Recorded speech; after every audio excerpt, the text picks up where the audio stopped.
The clock on the wall ticked louder than usual. The air in the living room felt heavy, thick with words left unsaid. Naomi Pierce sat at the edge of the couch, still wearing her scrubs. Her shift had ended hours ago, but she didn't have the strength to change. Her husband, Damon, stood by the doorway, scrolling through his phone. The man she once called her best friend now felt like a stranger who just happened to share her last name. He was dressed sharp as always, tailored suit, polished shoes, and that scent she used to love. But now, it only reminded her of perfume that wasn't hers. Naomi broke the silence. "You've been coming home late, Damon?" He didn't look up. "I told you, we're closing a big deal." She swallowed, holding back the tremor in her voice. "A deal that needs your shirt smelling like lipstick?" That got his attention. He turned sharply. "You going through my things now?" Her voice stayed calm. "I folded your laundry, that's all." For a moment, they stared at each other, two people who once shared dreams but now shared only tension. Then he said it, those 4 words that would echo in her mind for years. "You're completely useless, Naomi." The words cut deeper than any betrayal could. Her chest tightened. "Useless?" She whispered. "Yes," he said, his tone cold, almost rehearsed. "You're always working those shifts, but what do you bring to this marriage? You can't even give me a child. You're a nurse, not a partner. You bring nothing to the table." Naomi's breath caught. Her fingers trembled as she tried to hold herself together. She wanted to scream, to remind him of everything she had done. The nights she stayed awake while he planned his first business. Pitch, the loan she took to help him start his company. The meals she cooked, even when she was too tired to eat herself. But she didn't say a word. Damon picked up his keys and walked out without looking back.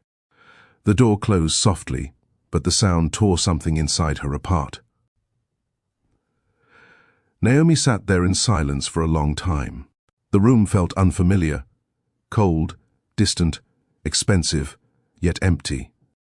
She thought about the girl she used to be, the one who believed love meant sacrifice. She realized she had given so much of herself that there was almost nothing left. Her phone buzzed, a message from him. "Don't wait up."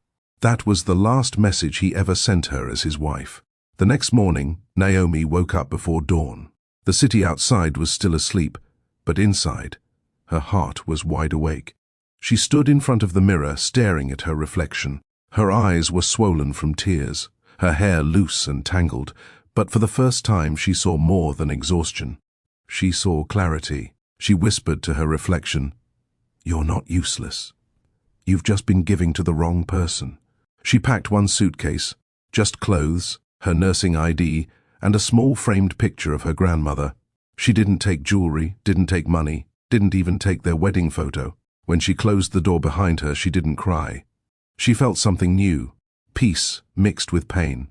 She got into her old Honda and drove without looking in the rearview mirror. The road ahead was blurry with morning fog, but she kept driving. Every mile away from that house felt like a small piece of freedom returning home. By sunrise, she reached the edge of the city. She pulled over, parked near a quiet overlook, and watched the sky turn orange. She didn't know where she was going next. All she knew was she was done being someone's stepping stone. Naomi sat there, hands on the wheel, whispering to herself, "Maybe this is how healing starts, quietly."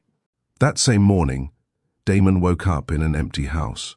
No breakfast on the table, no soft voice greeting him, no one asking how his day would go. At first, he didn't notice she was gone. He assumed she was at work. But when he opened the closet and saw the empty space where her clothes used to hang, something in him froze. He stood there, silent, then shook it off. "She'll be back," he muttered. But deep down, something uneasy stirred. Because this time, Naomi hadn't yelled. She hadn't begged. She hadn't pleaded for love. She had simply left. And that silence would haunt him longer than any words could. 2 weeks later, while Naomi settled into a tiny apartment near the hospital, Damon was photographed at an event, his arm around a young model named Tessa. The photo made the local paper. Her co-workers saw it before she did. "Naomi, isn't that your husband?" one asked softly. Naomi glanced at the image. Damon smiling for the cameras. The same smile he used to give her. She didn't flinch. She didn't cry. She folded the paper neatly and said, "That man is no longer my problem." That night, she sat at her small desk and opened her laptop. The cursor blinked on a blank page. She began typing. "When love stops being kind, you must start being kind to yourself." It was the first line she ever wrote for Heal Within.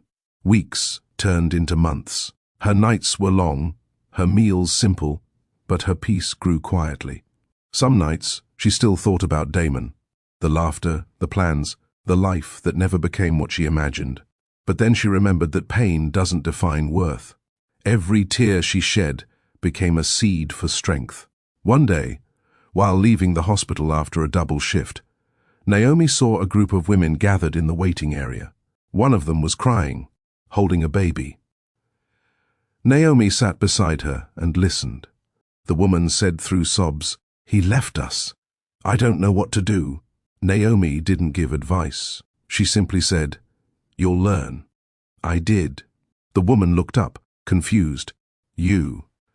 Naomi nodded. "Yes, I was once told I was useless. Turns out I was just in the wrong story." That night, she posted that same line online. Within hours, her notifications exploded. Hundreds of comments poured in from women around the country. "You don't know me, but your words saved me tonight. I left my husband after reading this. Thank you for giving me hope." Naomi sat in bed, reading every message with tears of gratitude. For the first time, she realized her pain had purpose. The world had tried to break her, but she was using the pieces to build something new. As she closed her laptop and turned off the light, she whispered a quiet prayer, not for Damon, but for herself. "God, help me never to forget who I am again." Outside, the city lights flickered like distant stars. Inside, Naomi finally felt stillness. If you've ever been called less than what you are, remember Naomi's words. You're not broken, you're just becoming. Comment below if you've ever had to walk away to find peace. Like and share this story, because someone else might need that same reminder tonight. Before the storm, there was sweetness. Before the silence, there was laughter. Years before Naomi Pierce stood in that cold living room, she was just Naomi Carter, a small-town nurse with tired eyes and a hopeful heart. She grew up in Birmingham, Alabama, raised by her grandmother, a retired schoolteacher who taught her that kindness was strength, not weakness. Her world was simple: work, church, and home. She didn't have much, but she had peace. And then she met him, Damon Pierce. It was a late summer evening when their paths crossed. She was leaving the hospital after a 12-hour shift, clutching her coffee and car keys, when she saw a car pulled over near the exit gate. The hood was open, and a man in a suit stood beside it, frustrated. Naomi hesitated. He looked out of place, expensive watch, confident posture, irritation in every movement. She approached carefully. "Car trouble?" He glanced up, and for the first time, she saw those sharp brown eyes. "You could say that," he replied, wiping his hands with a napkin. "Battery's dead. I've been trying to call for help, but no luck." Naomi smiled gently. "Well, lucky for you, I keep jumper cables in my trunk. Nurses always prepare for emergencies." He chuckled, impressed. "Then I guess I owe you one, nurse." "Carter," she said. "Naomi Carter." "Damon Pierce," he said, shaking her hand. "I'm new in town. Moved from Atlanta. Trying to start something big." She raised a brow. "Big like what?" "Real estate development," he said proudly. "I buy land, build dreams." Naomi smiled softly. "Dreams are good, just don't forget people live in them." He looked at her, curious, almost intrigued. "You always talk like that?" "Like what?" "Like you mean every word." She shrugged. "Someone should." That night, Damon couldn't stop thinking about her. She wasn't flashy, didn't flirt, didn't chase. She was calm, the kind of calm he didn't know he needed until he met her.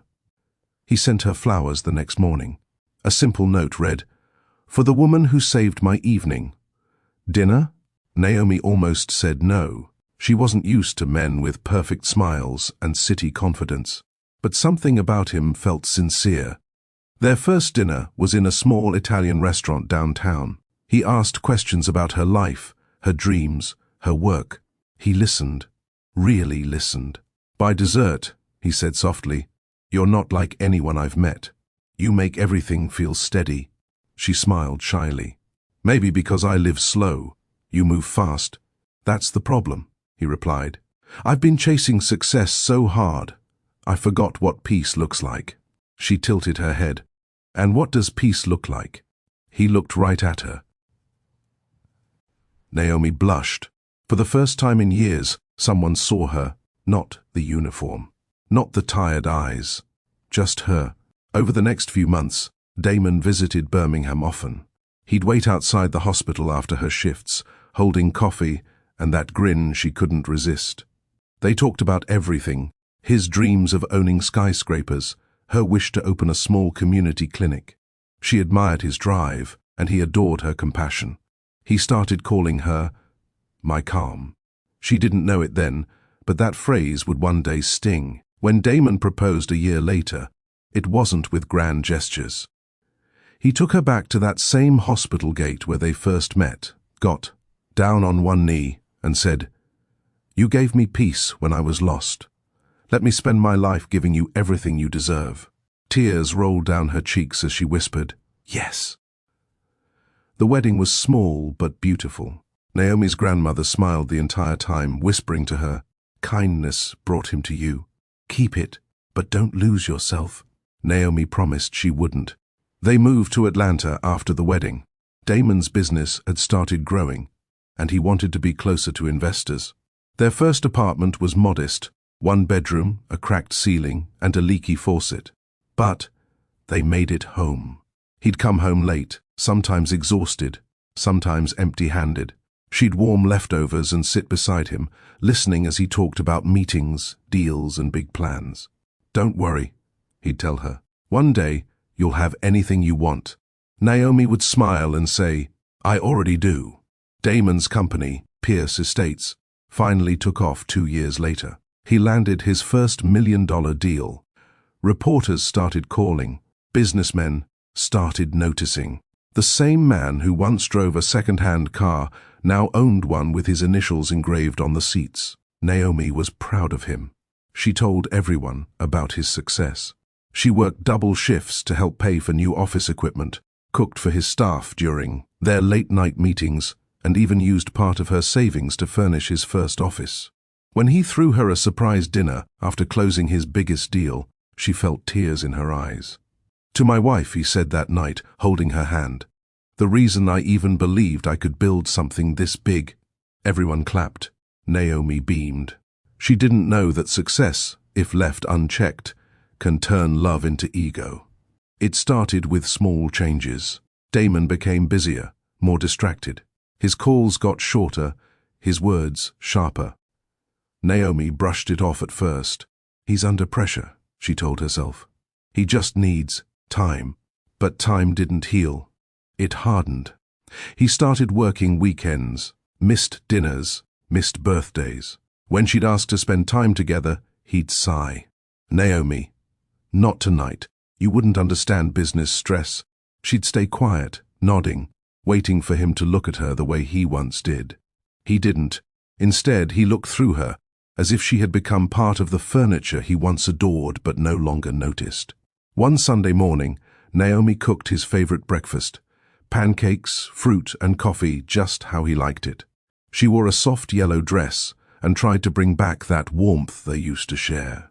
He came downstairs, looked at the table and said, "I can't eat now. I'm meeting a client." She tried to smile. "You've been working non-stop. You need a break." He slipped on his watch. "This deal won't wait." Her voice softened. "Neither will your wife." He stopped, turned slowly, and frowned. "What's that supposed to mean?" "It means I miss you," she said quietly. "We barely talk anymore."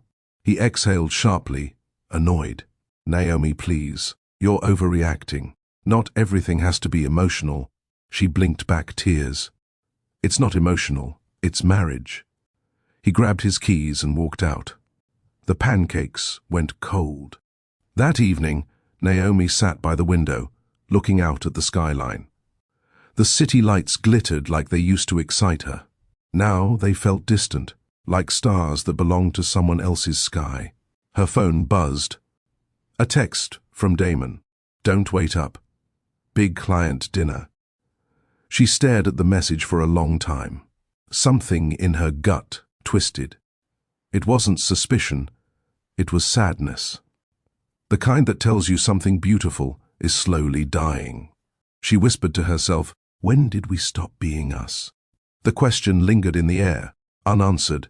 Outside, Atlanta buzzed with life, cars, lights, laughter, but inside that apartment, Naomi felt alone. She tried reading. She tried sleeping. Nothing worked. At midnight, she stood in front of their wedding photo. They looked so happy in it, his hand on her waist, her smile wide. She touched the frame gently and whispered, I hope that version of us found peace somewhere. A few weeks after that quiet breakfast morning, Naomi noticed the distance between them, turning into something heavier. Damon had once been a man of affection, morning kisses, warm hugs before work, late-night talks about dreams. Now, his world revolved around deals, contracts, and appearances. It wasn't just the work hours anymore. It was his tone, his eyes, the coldness in his silence. One night, Naomi tried to surprise him. She cooked his favorite dinner, roasted chicken, garlic mashed potatoes, and a bottle of his preferred wine. She wore the same perfume she used on their first anniversary. When he walked in, she smiled softly. Welcome home, stranger. He dropped his briefcase and glanced at the table, distracted. You didn't have to do all this. Her smile faltered. I wanted to. It's been a while since we had dinner together. He checked his phone. I already ate with a client. Her hands froze on the wine glass. You could have told me. He sighed, loosening his tie. Naomi, I can't keep updating you about every minute of my schedule. This business runs on flexibility. Her voice stayed calm. And what about us? Do we still run? He looked up, visibly irritated. Please, not tonight. I'm exhausted. She nodded, forcing a polite smile. Of course, rest. Days turned into weeks. His meetings grew longer. His excuses got smoother. One night, he came home late, smelling faintly of a different perfume, not hers. Naomi noticed, but she said nothing. She had learned that silence often spoke louder than arguments. Still, her heart began to ache in a way she couldn't ignore. She started writing again, little journal entries after her shifts. Thoughts she didn't share with anyone. Love should feel safe, not small. I used to think patience was strength. Now I wonder if it's denial. She prayed every night, not for Damon to change, but for herself to stay kind even when she was hurting. The following weekend, Damon announced they were attending a high-profile event, a real estate awards dinner. Naomi was hesitant. They hadn't gone anywhere together in months, but she agreed, hoping that maybe dressing up and showing up together might remind him of their bond. She wore a deep blue gown that complemented her skin tone, simple jewelry, and her natural curls pinned back. Damon barely looked at her as they drove. His phone buzzed non-stop. When they arrived, cameras flashed. He smiled confidently, greeting investors and shaking hands. Naomi stayed by his side, quiet, graceful, invisible. Halfway through the evening, he introduced her to a group of developers. This is my wife, Naomi, he said quickly, not even looking at her. She's in healthcare, works hard, doesn't talk much. The group chuckled lightly. She forced a polite smile, but her heart broke a little. On the way home, she stared out the window, fighting tears. Damon hummed to a song on the radio, unaware. When they reached home, he asked, What's wrong with you tonight? She looked at him, eyes glistening. Do you even see me anymore? He frowned. You're being dramatic again. Am I? She asked softly. Because it feels like I disappeared somewhere between your ambition and your pride. He turned away. Naomi, I don't have time for this kind of talk. She shook her head slowly. You don't make time for anything that doesn't stroke your ego anymore. He froze, anger flickering in his eyes. Careful, Naomi. I built this life for us. No, she said quietly. You built it for yourself. I was just supposed to smile and keep it polished. He walked away without a word. The sound of his footsteps upstairs echoed louder than his silence. The next morning, Naomi woke up to an empty bed. His side was cold. She walked downstairs to find a note on the counter. Business trip. Back next week. Don't wait up. She stared at it, expressionless. For the first time, she didn't cry. She folded the note neatly and placed it in a drawer, the same drawer that held all his old love letters. Later that evening, she opened that drawer again. She took out one of the early notes he'd written. You are my calm in a restless world. She read it twice, then whispered, What happened to us?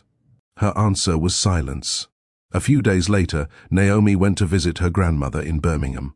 The old woman was seated on the porch, knitting as always, her eyes warm but sharp. Child, you look tired, her grandmother said. Naomi smiled faintly. Just busy, Grandma. No, the older woman replied. That's not work on your face. That's worry. Naomi hesitated. Marriage isn't what I thought it'd be. Her grandmother set her knitting down. It never is. But love shouldn't drain you, baby. It should hold you. Naomi swallowed hard. What if holding on starts to hurt? Then maybe it's time to learn how to let go. With grace, not bitterness. The words stayed with her all the way back to Atlanta. That night, while cleaning up their bedroom, Naomi found something that confirmed what her heart already feared. A gold bracelet under the bed, engraved with initials that weren't hers. Her hands went cold. She sat on the floor, staring at it for a long time. When Damon returned 2 days later, she said nothing. She cooked dinner, served him politely, and smiled. But her eyes told a different story. After he ate, she washed the dishes quietly, her thoughts calm but firm. In that silence, she decided something. She would stop begging to be seen. The next weekend, Damon announced he was flying to Miami for a business retreat. Naomi nodded. Safe travels. He raised an eyebrow. That's it? No questions? She smiled softly. You're a grown man. You don't owe me an itinerary. He looked at her strangely, then left. As soon as the door closed, Naomi went to her room, opened her laptop, and searched for nursing jobs in other districts. She applied for 3 and began packing small essentials quietly. Not because she wanted to run away, but because she was finally preparing to breathe again. The following week he returned. Naomi noticed his tan, his cologne, the faint lipstick stain on his collar. She didn't confront him. She didn't cry. She simply placed his dinner on the table and said, You're home. He sat down, unaware of the storm behind her calm. After dinner, she walked to the window and stared at the city skyline. Damon, she said softly, if I disappeared tomorrow, would you notice? He frowned. What kind of question is that? An honest one. He scoffed. Naomi, stop being dramatic. She turned to him slowly, meeting his eyes. I'm not being dramatic. I'm being honest. I've loved you quietly, and you've mistaken my peace for weakness. He rolled his eyes. You think walking around quoting feelings will fix anything? No, she said. I think it's time I stopped trying to fix what's already broken. He stood up sharply, voice rising. I don't have time for this. I have work in the morning. She smiled faintly. You always do. As he walked upstairs, she whispered, You'll miss me when silence finally answers what your pride refuses to. That night, she packed a small suitcase, only what she needed. She didn't plan to leave yet, but she wanted to be ready when her heart told her it was time. She sat by the window until dawn, watching the city lights fade into sunrise. Her eyes burned from exhaustion, but inside, something steady was forming. Not revenge, not anger, peace. The house felt colder that night than usual. It wasn't the air conditioning. It was the silence. That kind of silence that follows months of unspoken words and half-hearted forgiveness. Naomi had spent the evening cooking dinner again, hoping maybe this time Damon would sit down with her. The scent of roasted salmon filled the kitchen, soft jazz played in the background, and candles flickered lightly on the table. When he walked in, she smiled. "You're home early. I thought you had another meeting." Damon loosened his tie without answering. Meeting ended early. She studied his face. He looked exhausted. Not from work, but from pretending everything was fine. "Dinner's ready," she said. "Why don't you wash up?" He shrugged, heading straight to his phone. "I'm not hungry." Naomi's smile faded. "You haven't eaten with me in over a week." He tapped his screen. "Naomi, please. I've had a long day. Don't start." She inhaled slowly, fighting to keep her voice steady. "I'm not starting anything. I'm trying to hold on to what's left of us." That made him pause. His eyes flicked up, sharp and impatient. "Us? Naomi, what us? You think a few dinners fix everything?" Her heart dropped. "I think effort matters. I'm trying." "Well, maybe you should try harder," he snapped. Her breath hitched. "Try harder?" "Damon, I'm doing everything I can. I support you, I work, I keep this house together." He cut her off, voice rising. "You're always saying that. You work, you help, you do this, you do that. But what do you really bring to the table, Naomi?" She blinked. "What do you mean?" He stepped closer, his words colder with each syllable. "You're a nurse. You make enough to pay a few bills. You've got no children, no ambition beyond clocking in and out. You don't understand the pressure I'm under." Naomi froze. "Pressure? Damon, I've been here since you had nothing. I took loans in my name for your business. I skipped sleep for years to help you chase those contracts." He scoffed. "And you think that makes you special? You're supposed to help. That's what wives do." Her voice cracked. "Help, yes, but not be invisible." He turned away, muttering under his breath. "You wouldn't understand real stress. You've always been comfortable living small." Naomi's lips trembled. "Living small? Damon, I was never small. I was loyal." He laughed under his breath cruelly. "Loyal? To what? A dream that doesn't exist anymore?" Her eyes burned. "Do you even hear yourself?" He looked at her, eyes dark, mouth tightening. "Naomi, you're completely useless to me right now." The words hung in the air like broken glass. Useless. She felt them slice through her chest before she even processed what he'd said. For a moment, she didn't move. The sound of her own heartbeat filled her ears. Then, softly, she asked, "Did you really just call me useless?" He shrugged, refusing to meet her eyes. "Don't twist my words. I'm saying I need a partner who contributes." Naomi's voice trembled. "You mean someone who makes you look powerful?" He sighed. "I mean someone who understands success." Her tears came quietly, uninvited. "You used to say success meant building together." "That was before I realized I was doing it alone," he muttered. Naomi took a step back. For the first time, she saw a man she didn't recognize. Not her husband. A stranger wearing his face. She didn't argue anymore. She didn't beg for understanding. She simply turned off the stove, blew out the candles, and walked upstairs without saying a word. He stayed downstairs, scrolling through his phone, unbothered. He didn't see the tears falling silently down her face as she packed a few clothes into a small travel bag. Every folded shirt, every pair of jeans felt heavier than the last. She wasn't running away. She was reclaiming what little strength she had left. She opened her drawer, took out her grandmother's photo, and whispered, "You told me not to lose myself. I almost did." She placed the picture inside her bag. By midnight, Damon was asleep on the couch. Naomi stood at the top of the stairs watching him, the man she once believed was her forever. He looked peaceful, but all she saw was a stranger who had mistaken her gentleness for weakness. She wanted to say goodbye, but she didn't owe him that, not after what he said. Instead, she whispered softly into the silence, "I'm not useless. I was just used." She left the house quietly, closing the door without a sound. Outside, the city was still awake. The streets glowed under streetlights, and the air smelled faintly of rain. She walked to her car, her hands trembling but steady enough to turn the key. As the engine hummed, tears blurred her vision. But she didn't stop.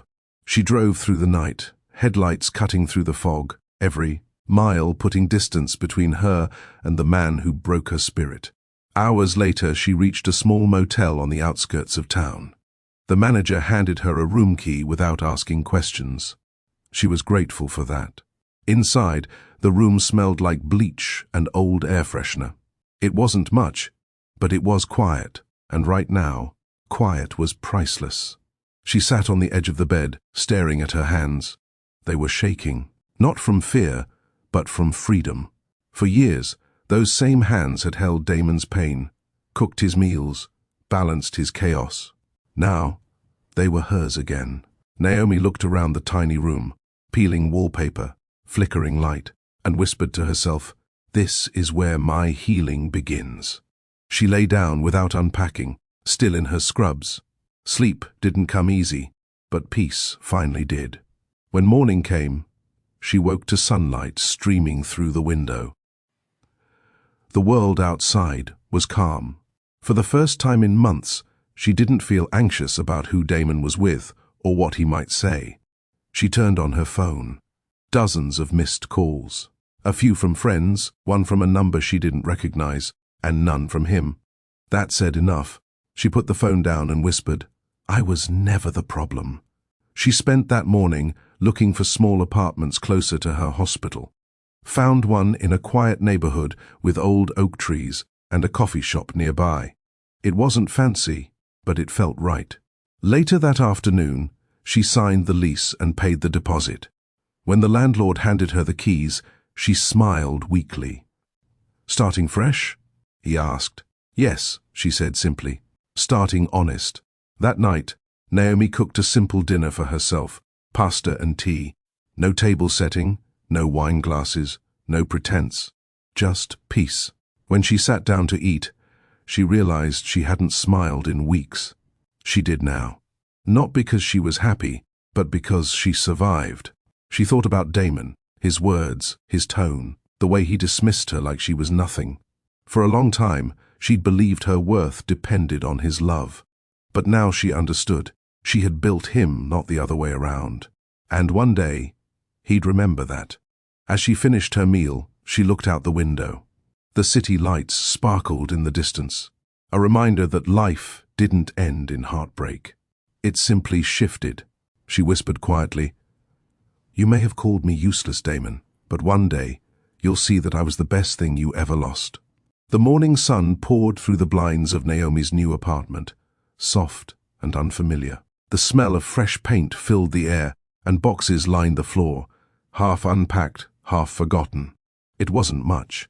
The place had creaky floors, small windows, and a bathroom mirror that was cracked at the corner. But it was hers. She stood in the middle of the room, barefoot, breathing deeply. For the first time in years, she didn't hear Damon's voice echoing over her thoughts. The quiet was strange, but sacred. Her phone vibrated on the table. A message from her colleague, Mia. "You didn't show up at work today. Are you okay?" Naomi typed back slowly, "I'm fine. Just starting over." Mia's reply came seconds later. "You're stronger than you think. Call me if you need anything." Naomi smiled faintly. "Stronger than you think." Those words sat deep in her chest. That afternoon, she went for a walk around her neighborhood. Kids played in the park, couples walked dogs, and an old man sold ice cream from a cart that squeaked with every push. Life kept moving, and for the first time, Naomi felt like she could move with it. She stopped by a coffee shop and ordered a black coffee, something she hadn't done in years because Damon always insisted on lattes. She took her cup, sat by the window, and watched people come and go. Every sip felt like reclaiming a small piece of herself. But healing wasn't linear. That night, loneliness crept in again. The kind that doesn't knock but settles quietly beside you. She tried reading, but her mind kept drifting back to memories. Their first dinner, their vows, the way he used to look at her. She remembered how he called her my calm. Now, she was his silence. Tears welled up, but she wiped them quickly. No, she whispered to herself. No more crying over someone who stopped seeing me. She opened her journal instead and began to write. When someone calls you useless, remember, their blindness is not your truth. I am not the reflection of his words. I am the proof that quiet women rebuild louder than insults. She closed the journal, her chest lighter. A week passed. Damon hadn't called once. Naomi went back to work. Her co-workers were kind but cautious. They could tell something had changed.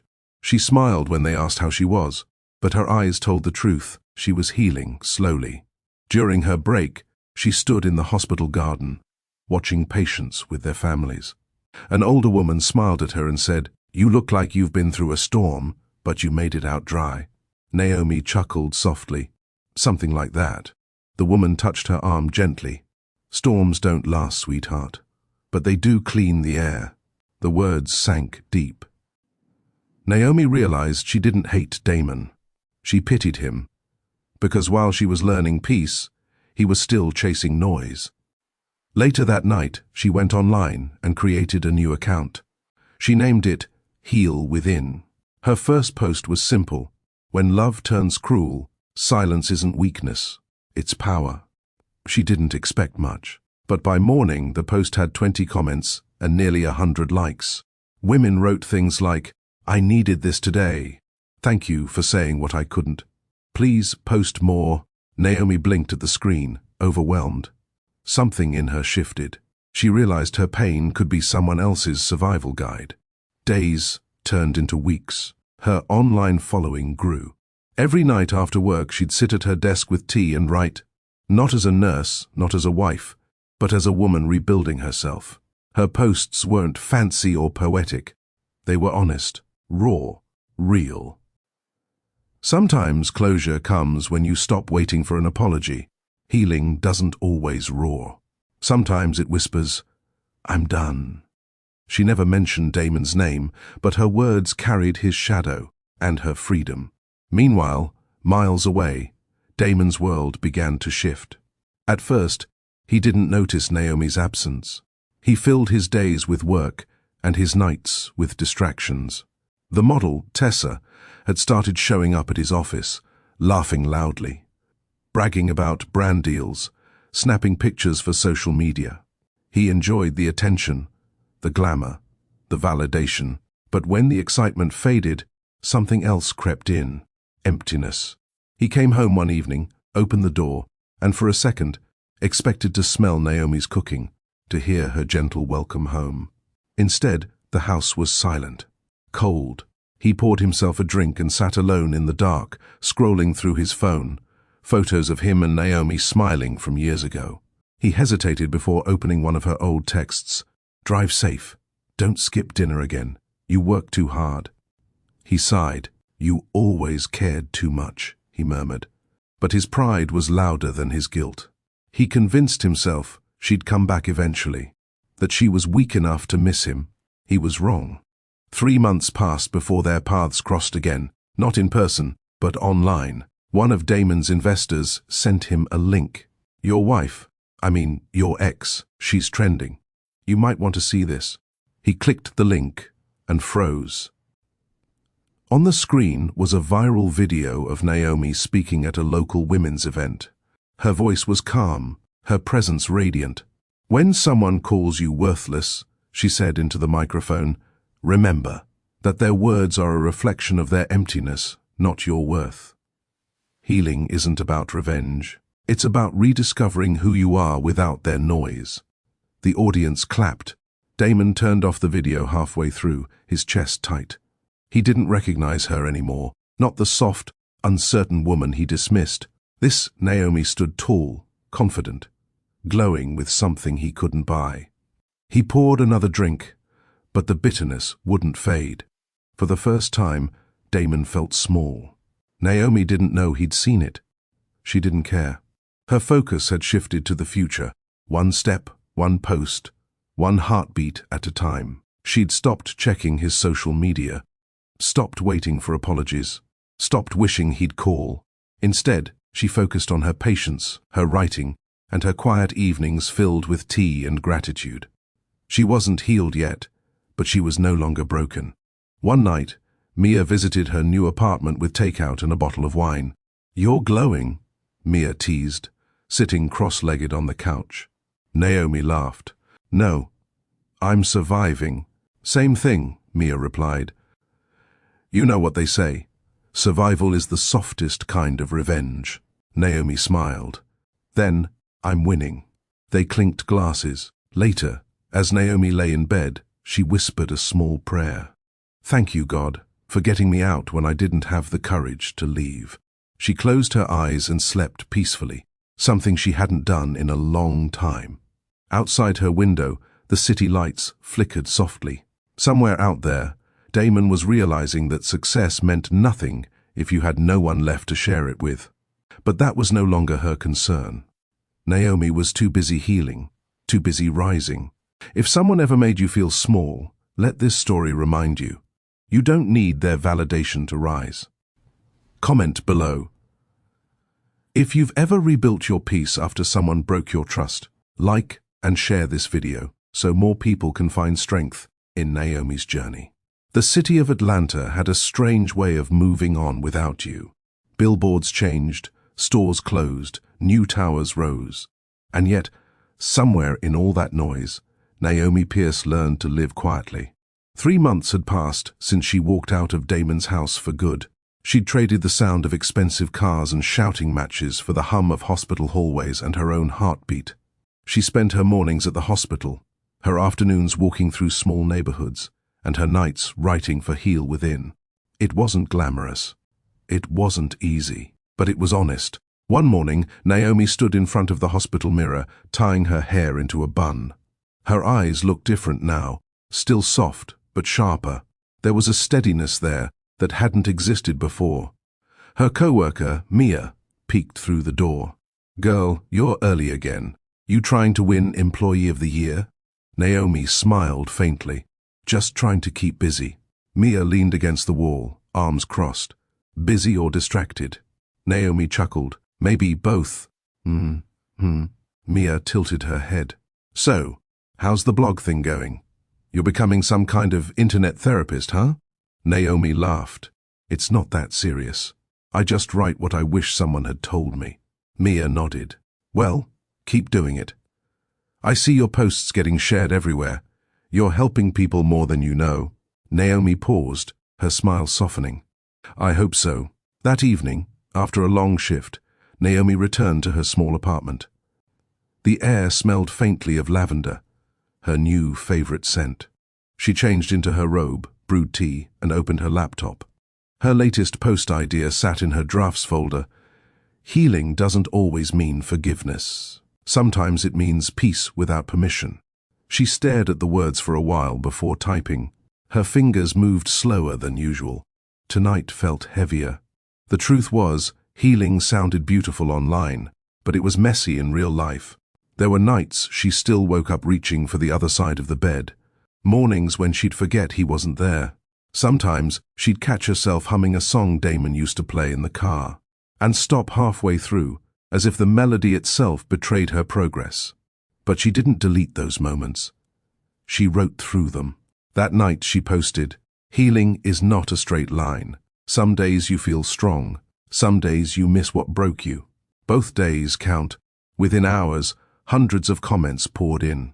Women from different cities, different ages, different stories, but the same ache. One comment stood out. "I left a man who called me worthless. Reading your post feels like breathing again. Thank you." Naomi's eyes filled with tears. She whispered softly, "No, thank you." She realized she wasn't writing to teach anymore. She was writing to heal, together with strangers who understood her pain without knowing her name. Weeks passed. Her follower count grew faster than she expected. Hospitals started reaching out, asking if she'd speak about emotional recovery and workplace balance. She almost said no. She wasn't used to being on stage. But Mia wouldn't let her back down. "Naomi, come on," Mia said one afternoon as they sat in the hospital cafeteria. "This is your story. You walked through fire and came out standing. Don't hide it now." Naomi stirred her coffee quietly. "What if I'm not ready?" Mia smiled. "Girl, no one ever is. But maybe your words can help someone else start walking out of their own fire." Naomi exhaled slowly. "Okay, one event, small one." Mia grinned. "That's my girl." The first event was held at a small community center on the south side of town. About 40 women filled the room, some in work uniforms, some holding notebooks, some with tears in their eyes before she even began. Naomi stood at the front, hands trembling as she held the microphone. She took a deep breath. "My name is Naomi Pierce," she began softly, "and I once thought silence made me weak." The room went still. She continued, "I stayed quiet while someone I loved made me feel small. I thought patience meant loyalty. But I learned that sometimes silence isn't surrender, it's strength." Heads nodded. Some women wiped their eyes. Naomi smiled faintly. "I was called useless once. Those words almost buried me. But I realized something. When people can't see your worth, that doesn't mean it's gone. It just means they're blind." A few people clapped quietly. She closed with, "Healing doesn't start when they say sorry. It starts the moment you stop waiting for it." By the end, several women approached her, hugging her, thanking her for sharing. One said through tears, "You made me believe I can leave too." Naomi drove home that night with a calm she hadn't felt in years. At home, she opened her laptop and wrote her next post. "If they called you names, prove them wrong with your peace. If they left you broken, rebuild stronger than they can imagine." The post went viral. Thousands of shares. Messages from around the country.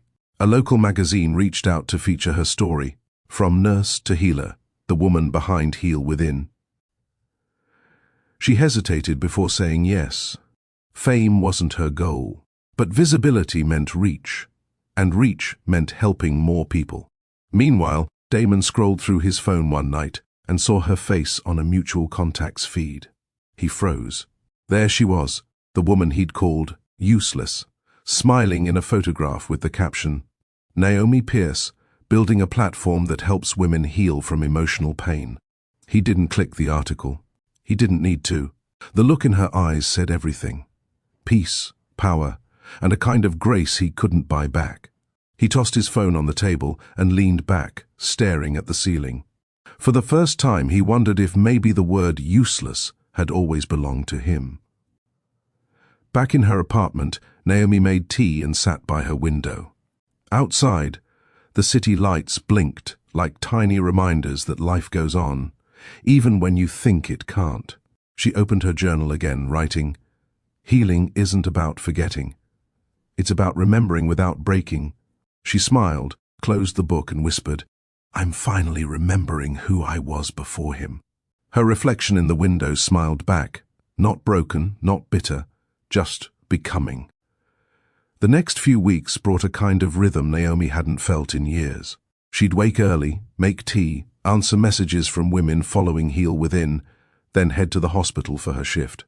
Every night she'd write again, her heart a little lighter than the day before.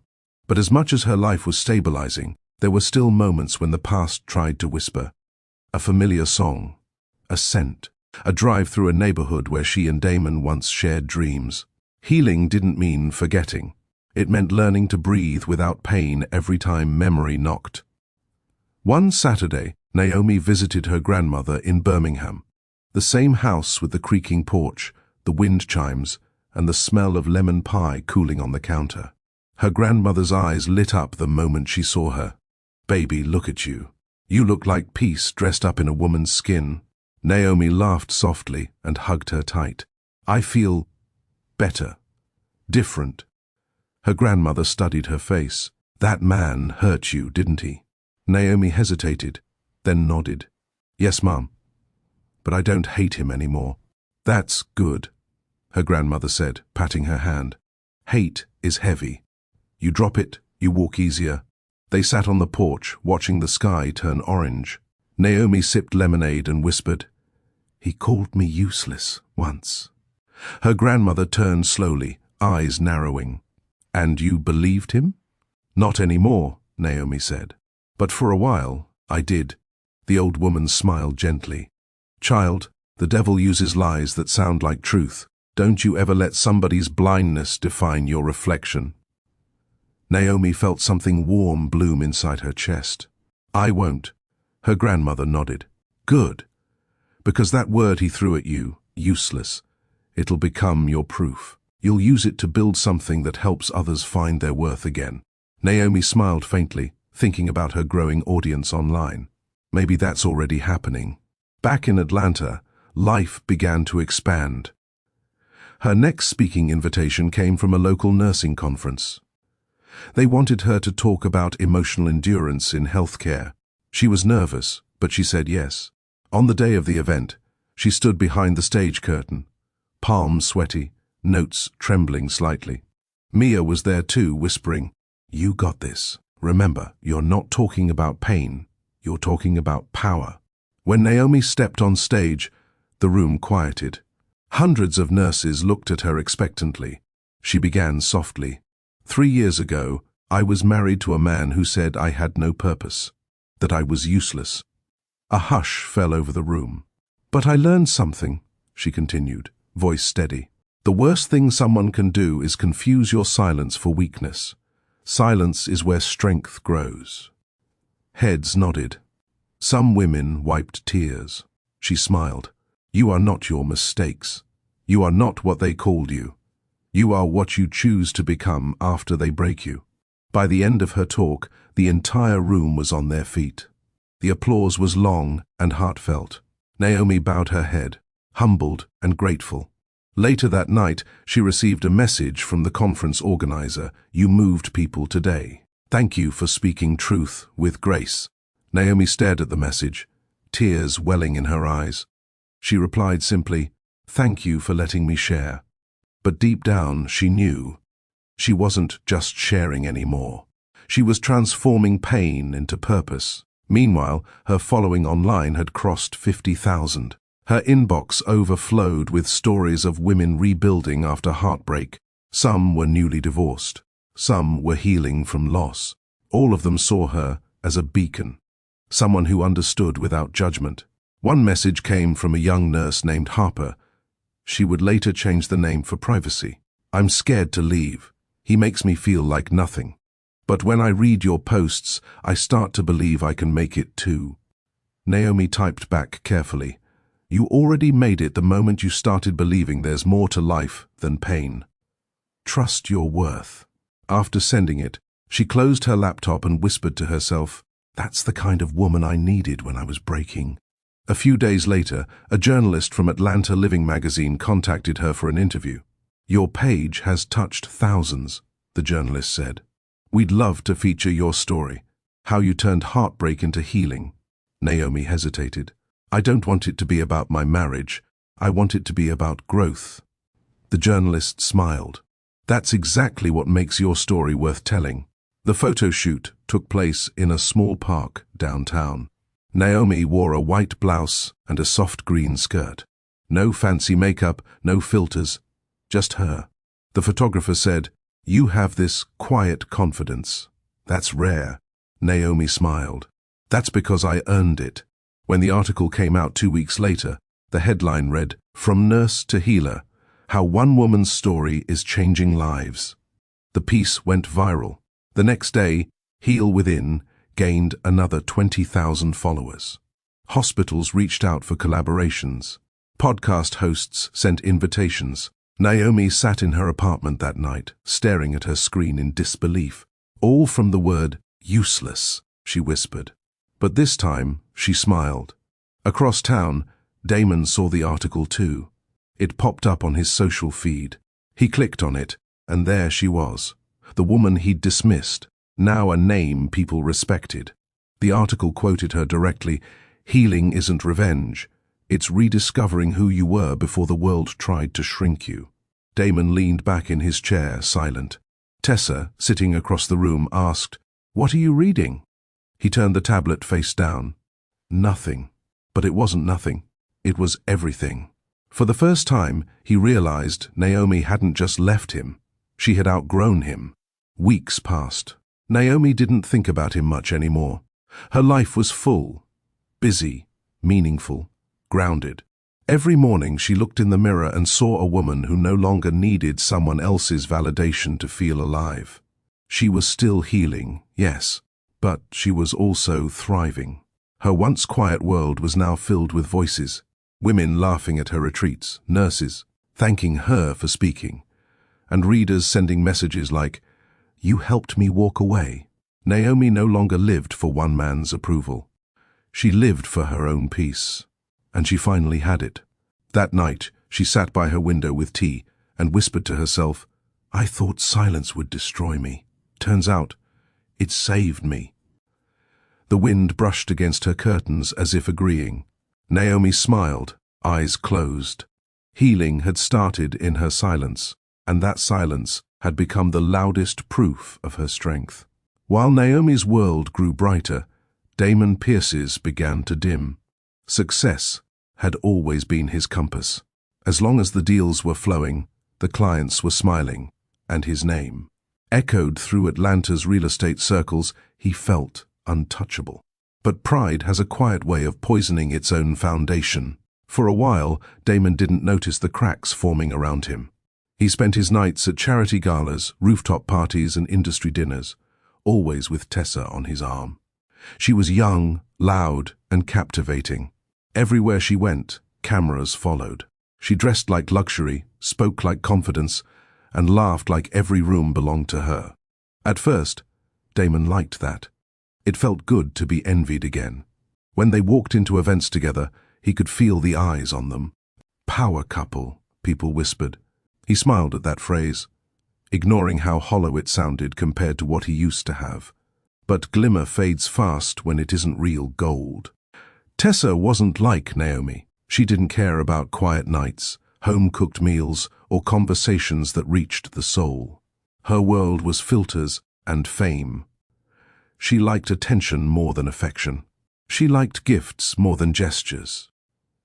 And most of all, she liked control. When Damon began losing patience with her constant demands, she snapped, "Don't start acting like you're broke. You knew what I wanted when you met me." He blinked. "What you wanted?" She smirked. "A life worth showing off. Isn't that what you wanted too?" Her words hit him harder than he cared to admit. Weeks later, their arguments became routine. She'd accuse him of not spending enough, not taking her out enough, not acting like a man who owns half of Midtown. He'd argue back, but deep down, he was tired. Not just of her, but of himself. Because every time she raised her voice, he'd hear Naomi's instead. Calm, measured, gentle even when she was hurting. And every time Tessa threw something in anger, he remembered Naomi quietly cleaning up his messes in silence. That silence now haunted him. One night, Damon came home late from a business dinner. Tessa was waiting in the living room, scrolling through her phone. Without looking up, she said, "Did you sign the contract with Madison Holdings?" "Almost," he said, loosening his tie. "We're finalizing next week." She glanced up. "Almost doesn't pay for my trip to Paris." He frowned. "Your what?" "My brand wants me at Paris Fashion Week," she said casually. "I already booked my flight." He rubbed his temples. "Tessa, we've had 3 back-to-back events. I need rest." She rolled her eyes. "Then stay home. You don't need to be seen everywhere with me." He exhaled, frustrated. "You know, not everything is about being seen." She looked at him sharply. That's rich coming from the man who used to measure success by who clapped for him. He froze. Tessa smirked. "Don't look so shocked. You picked me because I make you look good. Now that you've got me, you suddenly want peace?" Her laughter was sharp, not playful. For a moment, Damon saw through the glitter. Behind the perfect makeup and the glamorous smile, there was something cold, transactional. He turned away, muttering, "You wouldn't understand." "Oh, I understand perfectly," she said, standing. "You don't miss peace, Damon. You miss control. Naomi gave it to you. I won't." He looked at her then, really looked. "Don't mention her name." Tessa shrugged. "Why not? Everyone does. That article about her was everywhere." His jaw clenched. "You read it?" "Of course I did," she said with a smirk. "Hard to miss a headline that says, 'From nurse to healer, how one woman found power after pain.' Sounds like she's doing great. You should have treated her better." Her tone wasn't kind. It was mocking, like she enjoyed twisting the knife. Damon's chest tightened. "You don't know anything about that." She laughed lightly. "I don't need to. The internet does." He stormed out before he said something he'd regret. But her words followed him all the way into the night. He drove for hours aimlessly, city lights blurring past him. Every red light felt longer, every thought heavier. He parked at a lookout point overlooking downtown Atlanta, the same skyline he'd once shown Naomi from a rooftop years ago, promising her, "One day, all this will be ours." Now he sat there alone, surrounded by everything he once wanted, but nothing he actually needed. He whispered bitterly, "You called her useless, and now she's out there helping people while you sit here chasing ghosts." He clenched the steering wheel. Pride used to make him feel powerful. Now it made him feel small. The next morning, Damon arrived at work, distracted. His assistant, Paul, noticed immediately. "Rough night?" Paul asked carefully. "Something like that," Damon muttered, flipping through files he wasn't reading. Paul hesitated, then said, "I read that article about your ex-wife. She's doing impressive things. My wife follows her page. She says Naomi's story is helping a lot of women." Damon's hand froze mid-page. Paul continued, unaware of the sting. "Funny thing, she always said you two were the perfect couple. Guess life surprises us, huh?" Damon looked up slowly. "Yeah, it does." After Paul left, Damon sat alone, staring at the empty space where Naomi used to bring him coffee when he worked late. He remembered how she'd lean against the doorframe, saying, "You're no good to your dreams if you burn yourself out." He used to brush her off. Now he'd give anything to hear it again. That night, he went home early, a rare occurrence. Tessa was on the couch, filming a skincare ad on her phone. She didn't even look up as he entered.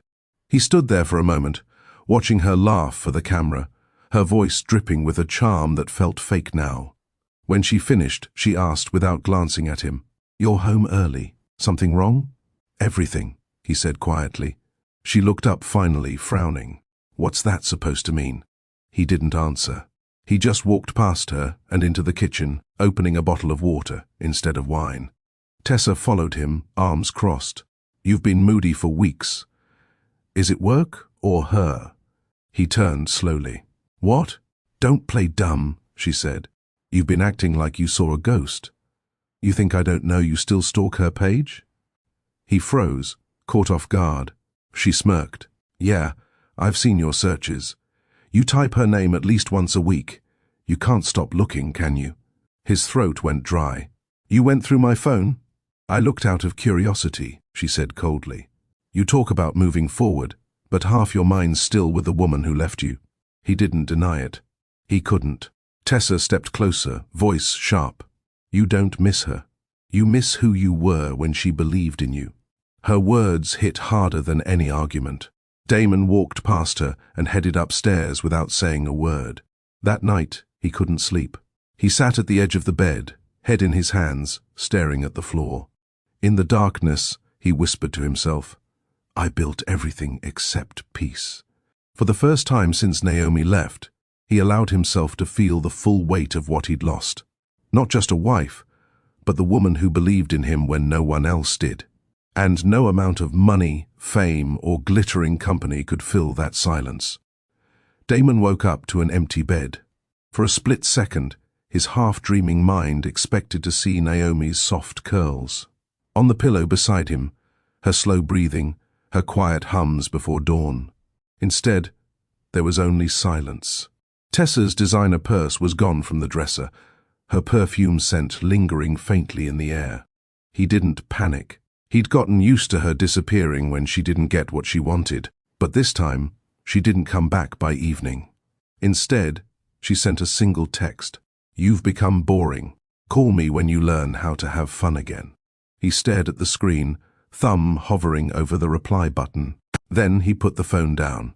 There was nothing left to say.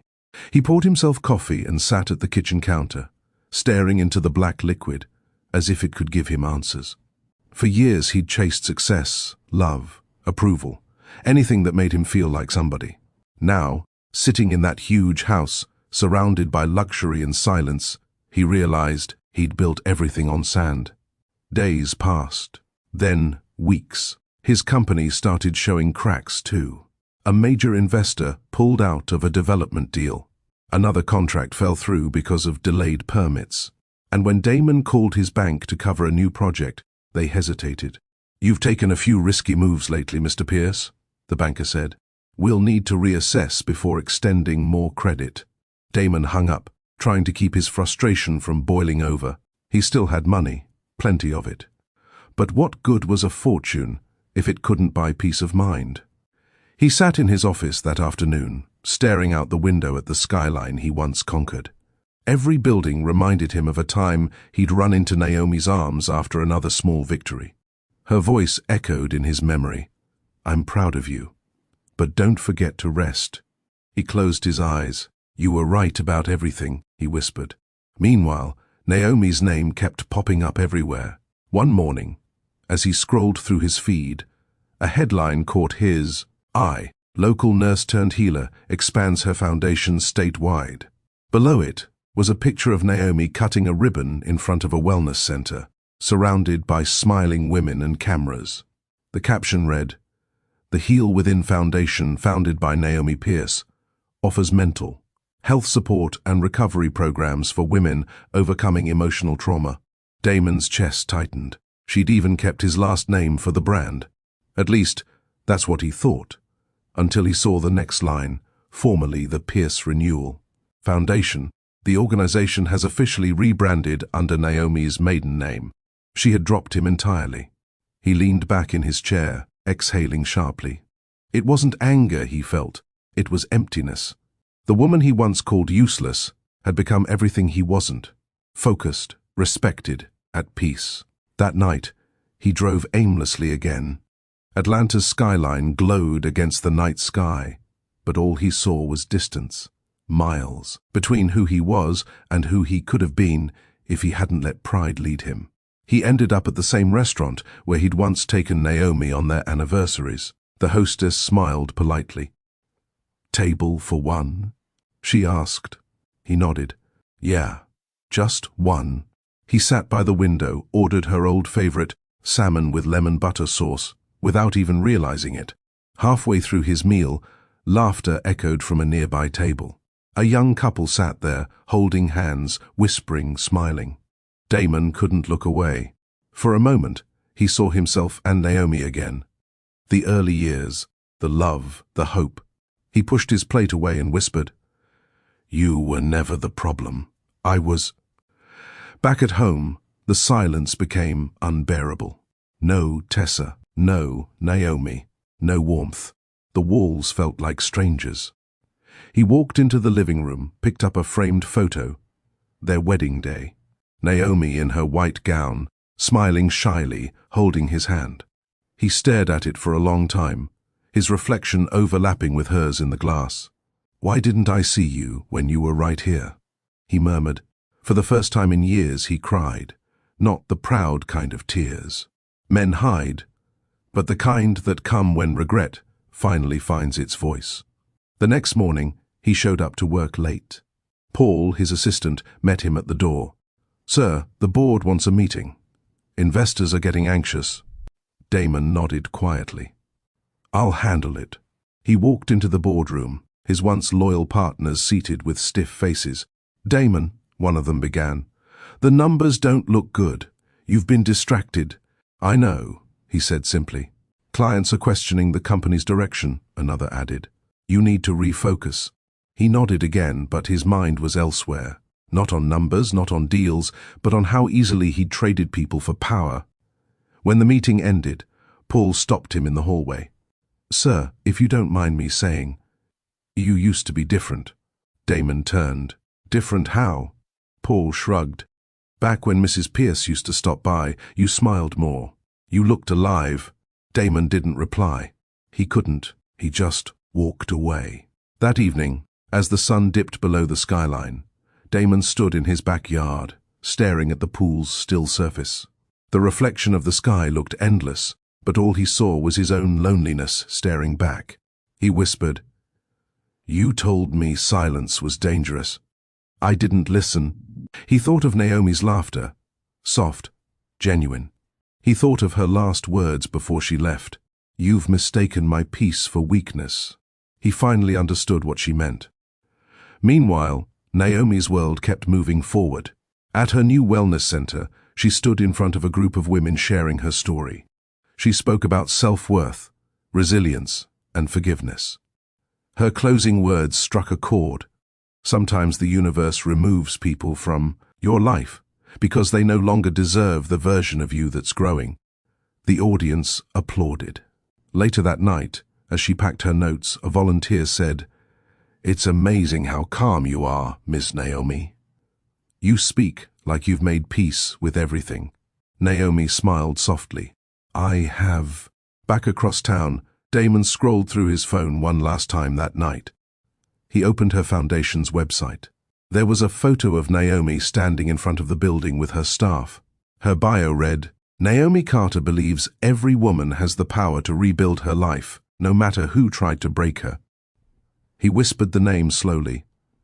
Carter, her maiden name. She'd gone back to where she started. And somehow, that made him respect her even more. He shut his phone and leaned back, staring at the ceiling. "She's not mine anymore," he said quietly. Then, after a pause, "But she never really was. She belonged to herself." He smiled sadly. For once, it wasn't bitter. It was acceptance, the beginning of humility. The morning sun poured into Naomi's new office, warm and golden.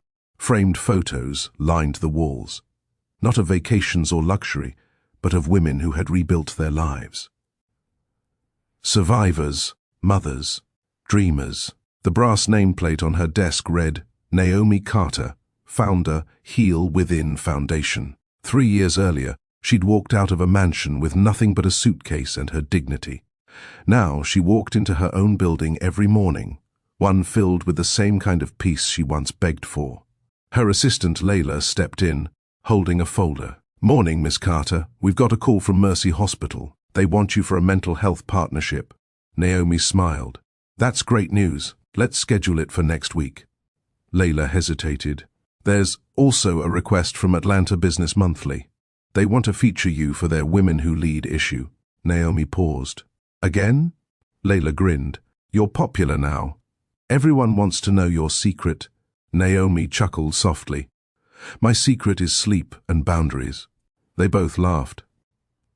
Later that morning, Naomi sat in her private office, journaling before her first client session. Writing had become her morning ritual, her anchor. "You don't heal by hating the person who broke you," she wrote. "You heal by building something stronger than the pain." That line would later become the title of her next online series, When Love Hurts, Build Something. It wasn't about revenge. It was about transformation, taking the ruins of heartbreak and using them as bricks to build something that mattered. She didn't know how far that message would reach, but she hoped it would land in the hands of women who felt lost the way she once did. Her first client of the day was a young mother named Kiana. She walked in nervously, holding a notebook. "Ms. Naomi, I don't even know where to start." Naomi smiled softly. "Start wherever it hurts the most." Kiana hesitated, then whispered, "He left me, said I was too emotional, that I slowed him down." Naomi leaned forward, calm and grounded. "And do you believe that?" Kiana's eyes welled up. "I used to. Now I just feel empty." Naomi nodded slowly. "I once felt that way too." But emptiness isn't the end. It's space. Space to rebuild. Tears spilled down the young woman's cheeks. "How did you do it?" Naomi smiled gently. I built peace. One small decision at a time. After the session, Naomi stepped outside for air. The courtyard behind her office was lined with lavender and oak trees. The sound of the fountain was steady and soothing, a reminder that calm could be created. She sat on the bench, watching a butterfly land on a nearby flower. For a moment, she thought of Damon again, not with anger, but gratitude. He was the lesson that forced her to meet herself. Her phone buzzed. A message from Mia. "Girl, I just saw your feature on Channel 5. You looked amazing, and your speech gave me chills." Naomi laughed. "You saw that?" "Everyone saw that," Mia replied. "You're trending again. It's like people can't get enough of your calm voice and power quotes." Naomi smiled, shaking her head. "I'm not chasing fame, Mia." "I know," Mia said. "That's why it's finding you." That evening, Naomi went live on her Heal Within platform for a virtual session. Thousands of viewers tuned in from across the country. She sat in front of her camera, her tone warm and sincere. "When love hurts," she began, "it's tempting to shut down, to stop trusting, stop dreaming, stop believing that good things can come again. But here's what I learned. Pain is proof that your heart worked. It means you cared. The key is learning to give that care to yourself next time." The comments section flooded with hearts and messages. "You're saving lives. I needed this today. You're speaking to me directly." Naomi's eyes softened. "You're not broken," she said gently. "You're being rebuilt into someone wiser." When she ended the session, she sat back in her chair, tears in her eyes. Not from sadness, but from awe. Her pain had become a bridge connecting thousands of women who once thought they were alone. Later that night, as she packed her things, Layla peeked in again. "Before you go, Miss Carter, someone called asking for you." Naomi looked up. "Who?" Layla hesitated. "He said his name was Damon Pierce." The air shifted. Naomi's pen stilled in her hand. "Did he leave a message?" Layla nodded. "He said he wanted to talk. Something about a meeting. Said it's not about business." Naomi sat back slowly, her heartbeat steady but thoughtful. It had been 3 years since she'd heard his voice. She looked out the window. The skyline glowed in the distance. The same city that once held her tears now held her triumph. She whispered softly, "Life always brings lessons back. Not for pain, but for closure." The next day, she stood at her office window again, coffee in hand. Part of her wondered what Damon could possibly want. Another part already knew. Remorse. But Naomi had learned something powerful. Closure isn't something you get from others. It's something you give yourself. She smiled faintly and whispered, "I've already forgiven you." Across town, Damon sat in his car outside her building. He hadn't planned to get out, not yet. Through the glass doors, he could see her walking through the lobby, graceful and confident, surrounded by staff who looked at her with respect. He remembered when she used to walk that same way, only back then she was walking toward him. Now she walked for herself. He closed his eyes and whispered, "She made it." Then, quietly, he drove away. That night, Naomi returned home to find a handwritten envelope slipped under her door. The handwriting was unmistakable. Inside was a letter. "Naomi, I don't know if you'll read this, but I need to say it anyway. You were never useless. You were everything I wasn't strong enough to appreciate. I told you you brought nothing to the table, but the truth is, you were the table. You built everything I ate from. I broke something good because I thought love was control. You taught me its patience. I'm sorry, not for losing you, because that was my consequence, but for making you think, even for a second, that you weren't enough. I hope you found peace. You deserve it. Damon." Naomi folded the letter carefully and placed it in her drawer. Not to remember, but to close the chapter. She whispered, "I already did, Damon. I found peace long before this letter." The following morning, Naomi woke up early. The city was quiet, bathed in a golden sunrise. She made her usual cup of chamomile tea, opened her curtains, and stood there for a long moment, breathing in peace. There was a calmness about her life now, a kind she never thought she'd feel again. Her scars had turned into strength, her heartbreak into purpose. The letter from Damon sat in her drawer. She hadn't reread it, and she didn't need to. Forgiveness didn't need an audience. By mid-morning, Naomi arrived at her foundation. The halls buzzed with activity, new volunteers, patients checking in, women laughing softly in the lounge. She paused at the entrance, watching them. Every face told a story. Every story mirrored her own in some small way. Layla approached, smiling. "We've got a full day ahead. You ready, boss?" Naomi smiled back. "Always." They walked through the hall as staff members greeted her warmly. She stopped by one of the therapy rooms, where a group of women sat in a circle, sharing stories. One woman said through tears, "When he left me, I thought my life was over, but coming here showed me it was just beginning." Naomi's chest tightened. She blinked back tears and whispered, "That's why we're here." After lunch, she met with a group of investors who wanted to support her foundation's expansion. "We love what you're doing," one of them said. "You've turned personal pain into public healing." Naomi smiled. "That's the goal. To show people that pain doesn't end your story, it edits it." By the time the meeting ended, another opportunity had opened, a partnership with a national wellness network. Her vision was spreading faster than she'd imagined. That evening, Naomi drove home with soft music playing in the background. Her car passed the familiar route leading toward the old neighborhood she once lived in. For a second, she slowed down. The Pierce mansion stood still, the lights dimmed, the once perfect garden overgrown. It looked empty. She thought about the version of herself who once cried in that house. The woman who stayed silent through insults, who tried to fix what was never hers to repair. Then she whispered, "Thank you for teaching me who I never want to be again." She drove on. When she got home, she decided to film one final video for her When Love Hurts. Build Something series, one she knew would close this chapter completely. She sat in her home studio, soft light glowing behind her, camera focused. Her tone was calm, steady, and filled with quiet power. "When love hurts," she began, "don't chase after the person who broke you. Chase the version of yourself that existed before you believed you weren't enough." She paused, her gaze meeting the camera directly. "You can survive losing someone, but don't lose yourself trying to keep them. Love doesn't have to destroy you to teach you. Sometimes the lesson isn't in holding on, it's in letting go with grace." She smiled faintly. "When someone calls you useless, don't argue. Build something, build peace, build purpose. Build a life so full that silence becomes your victory song." She leaned closer, voice soft but strong. "Forgiveness isn't saying what they did was okay.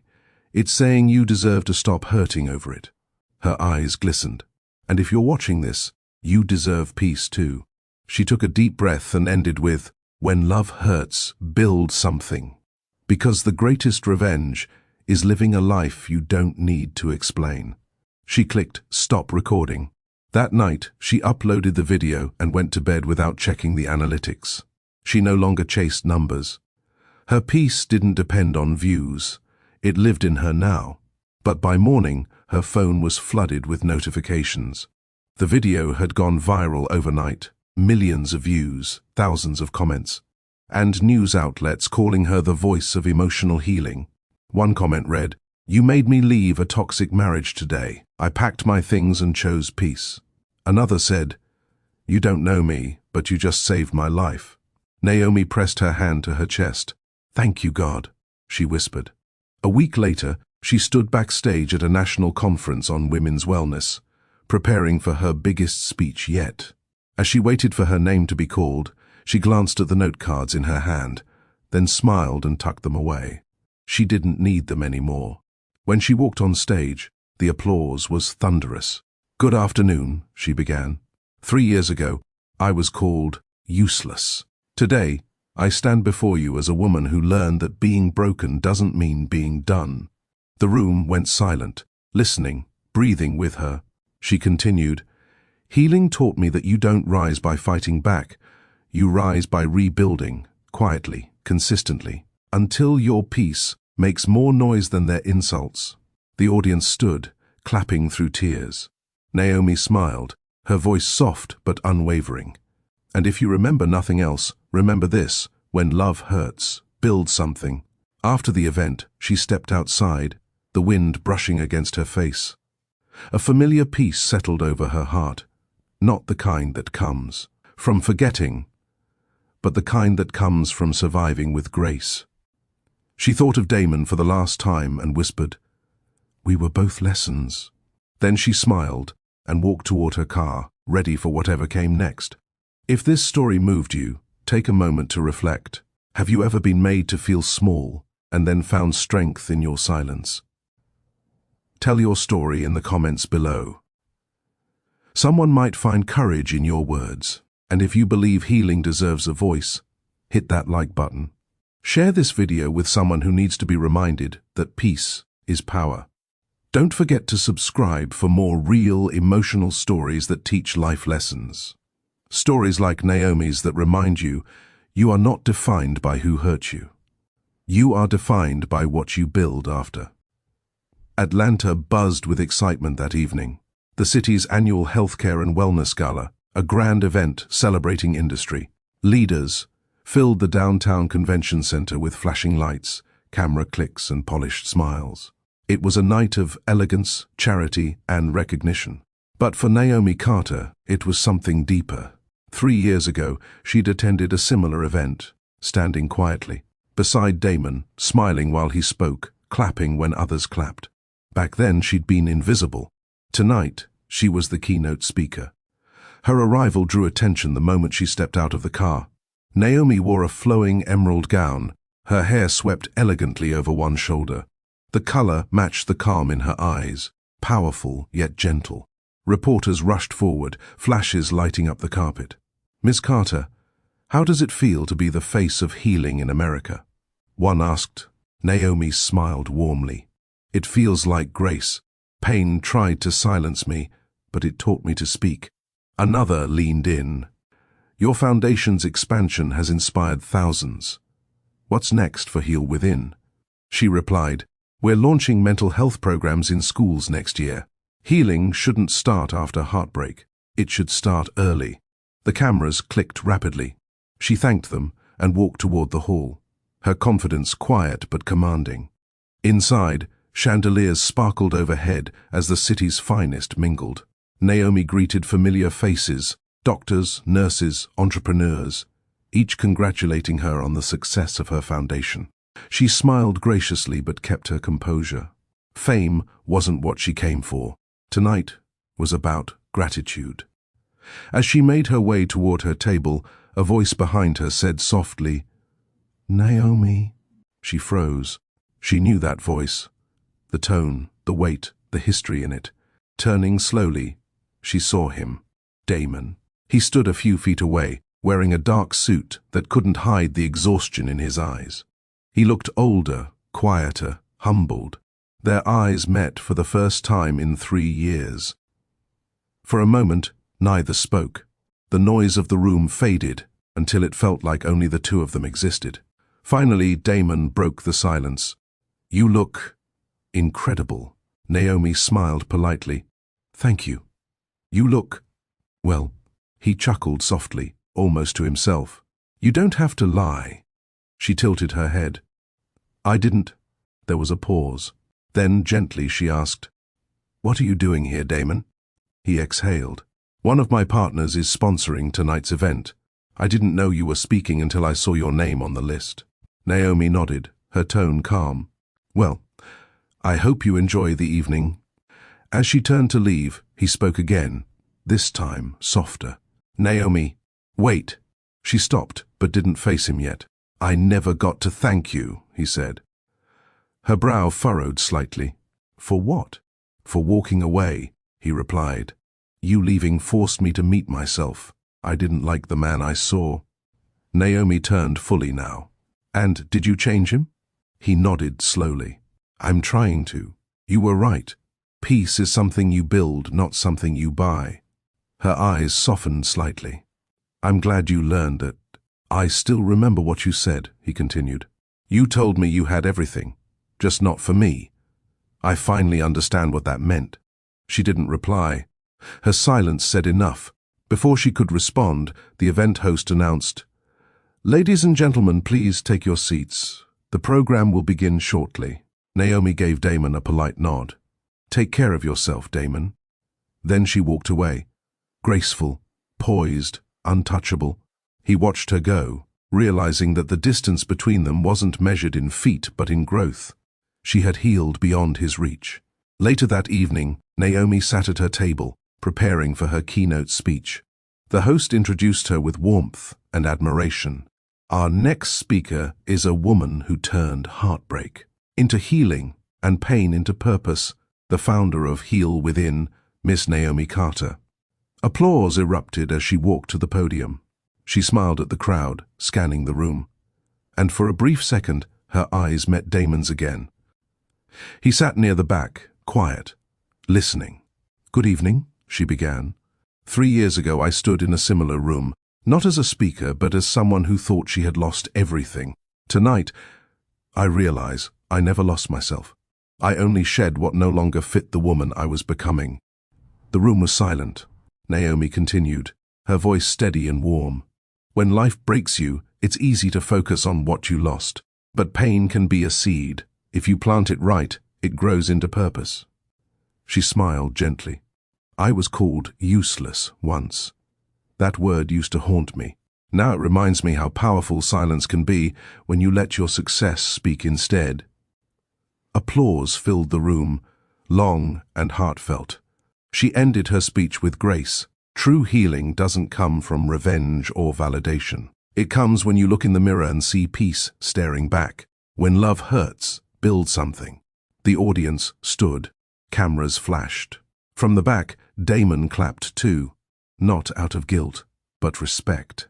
After the event, several attendees approached Naomi, praising her words.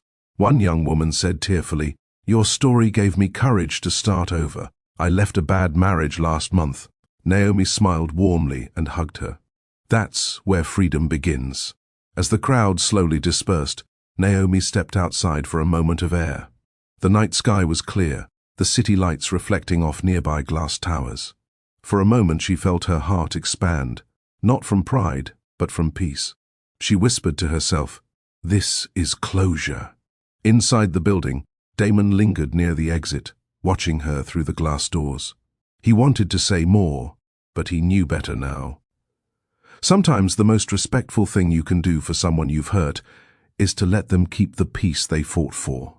He turned, walked away quietly, and disappeared into the night. Naomi stood under the stars, holding her speech notes close to her chest. She looked up and said softly, "Thank you, God, for turning my silence into strength." A cool breeze brushed her face. The air felt lighter. For the first time in years, the chapter truly closed. She smiled, radiant, whole, free. The ballroom was almost empty by the time Naomi gathered her things. Most guests had left after the final toast, leaving behind the faint hum of soft jazz and the clink of workers clearing glasses. She took one last look around the room, the golden lights, the polished floors, the very stage where she had once spoken her truth. 3 years ago, she would have been sitting quietly at the back, adjusting her dress, making sure her husband looked good in every photo. Tonight, she was the name on the banner, the reason the audience had stood, the woman whose story had turned pain into power. She smiled to herself. "Full circle," she whispered. As she made her way toward the exit, a voice stopped her. "Ms. Carter?" Naomi turned to see a familiar face, the event coordinator, Mrs. Albright, an older woman with kind eyes.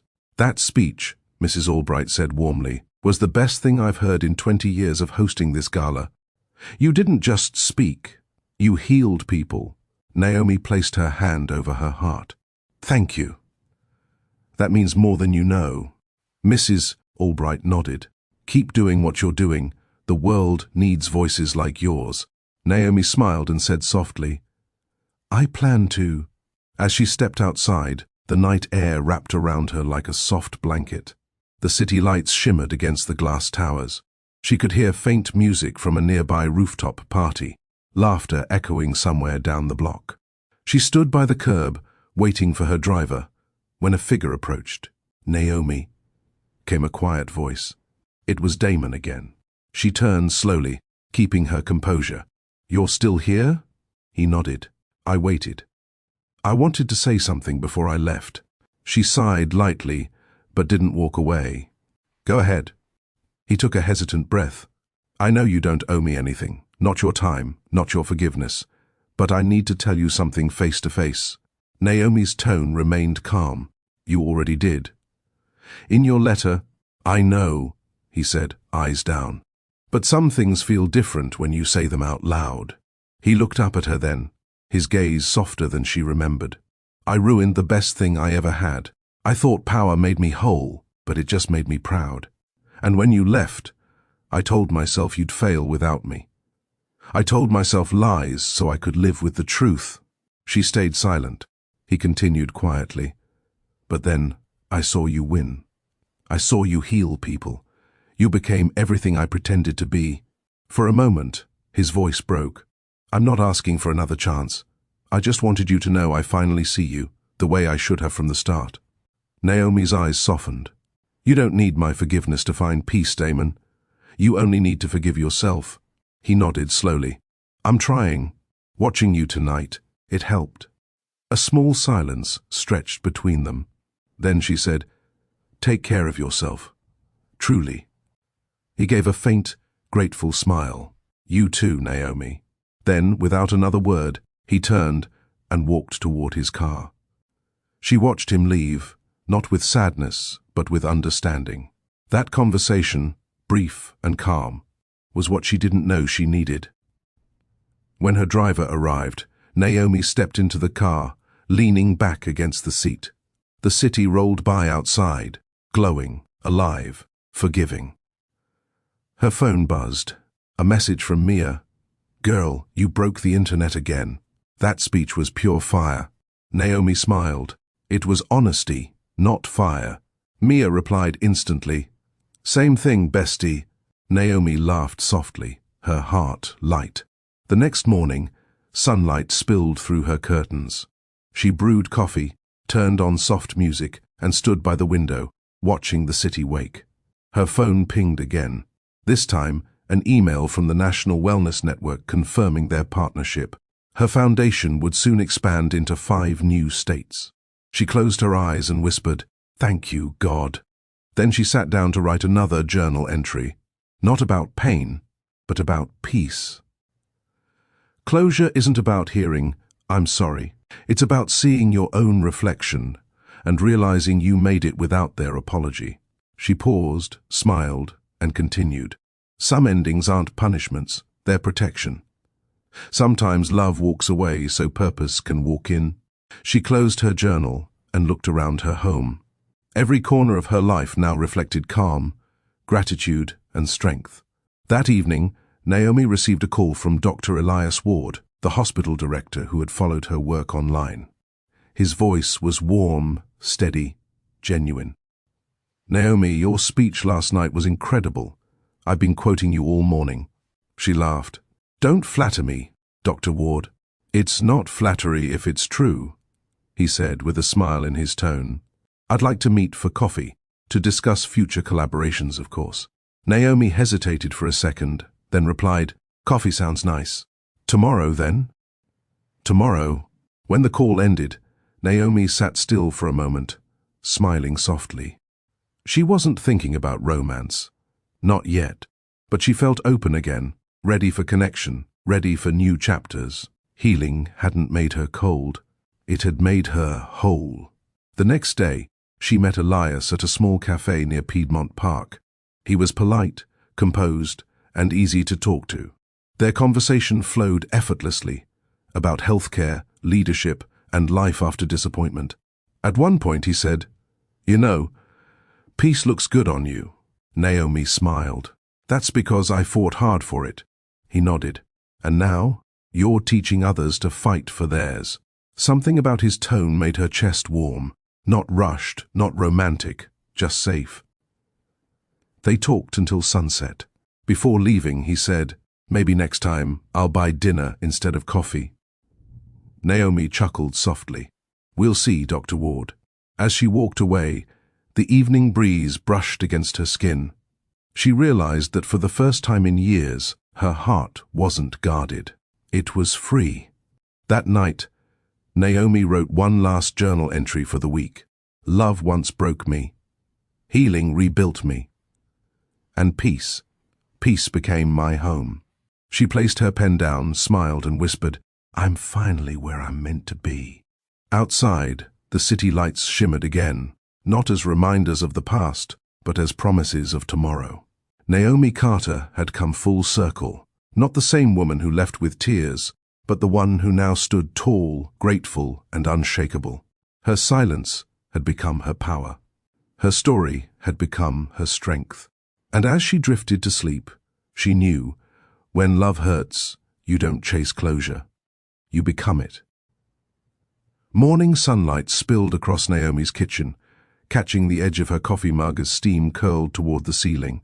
The air felt lighter these days, quieter, free of the tension that used to live in her chest. Her days had rhythm now, gentle, structured, purposeful, no rushing to please anyone, no anxious waiting for a call that would never come. She had peace, and it wasn't borrowed, it was hers. Her phone buzzed with a message from Dr. Elias Ward. "Good morning, Naomi. Meeting today at noon, still good? Also, I found the perfect spot for lunch. Outdoor seating, great view, calm energy. Just your style." Naomi smiled. His tone was professional but kind. There was something grounded about him. No rush, no agenda, just presence. She replied, "Sounds perfect. See you at noon." As she placed her phone down, she caught her reflection in the glass window. Calm, radiant, content. There was no trace of the woman who once cried in silence, begging life for answers. She whispered, "You did it, Naomi. You rebuilt." At the office later that morning, her team gathered for their weekly meeting. Layla, her assistant, handed her a printed agenda. "We've had a record number of counseling requests this week. Looks like that viral speech hit deeper than we expected." Naomi chuckled. "That's a good problem to have." Layla grinned. "Also, Dr. Ward's hospital officially confirmed a partnership with us. They're excited to start training sessions on emotional resilience next quarter." Naomi nodded. "That's amazing. We'll make sure the program feels human, not clinical." "That's why they love working with you," Layla said sincerely. "You make healing feel possible." Naomi smiled, touched by the words. "Thank you, Layla. Let's keep it that way." By noon, Naomi arrived at the small restaurant Elias had mentioned. It was tucked on a quiet corner downtown, filled with greenery and soft acoustic music. He was already there, waving as she walked in. "Naomi, over here." She smiled. "You picked a good spot." He laughed lightly. "I figured you'd appreciate somewhere peaceful." They sat outside under a shaded canopy. The breeze carried the faint scent of jasmine. For a moment, neither spoke. It wasn't awkward, just comfortable. Two people used to carrying too much weight, now enjoying the quiet. Finally, Elias broke the silence. "You know, I've worked with hundreds of patients over the years, but I've never seen someone turn pain into something as impactful as what you've built." Naomi looked thoughtful. "Maybe because pain is a teacher most people try to avoid, but if you listen, it shapes you." He nodded slowly. "That's wisdom right there. You should put that on a billboard."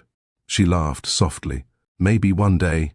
As lunch went on, their conversation flowed effortlessly, from work to purpose to small personal details.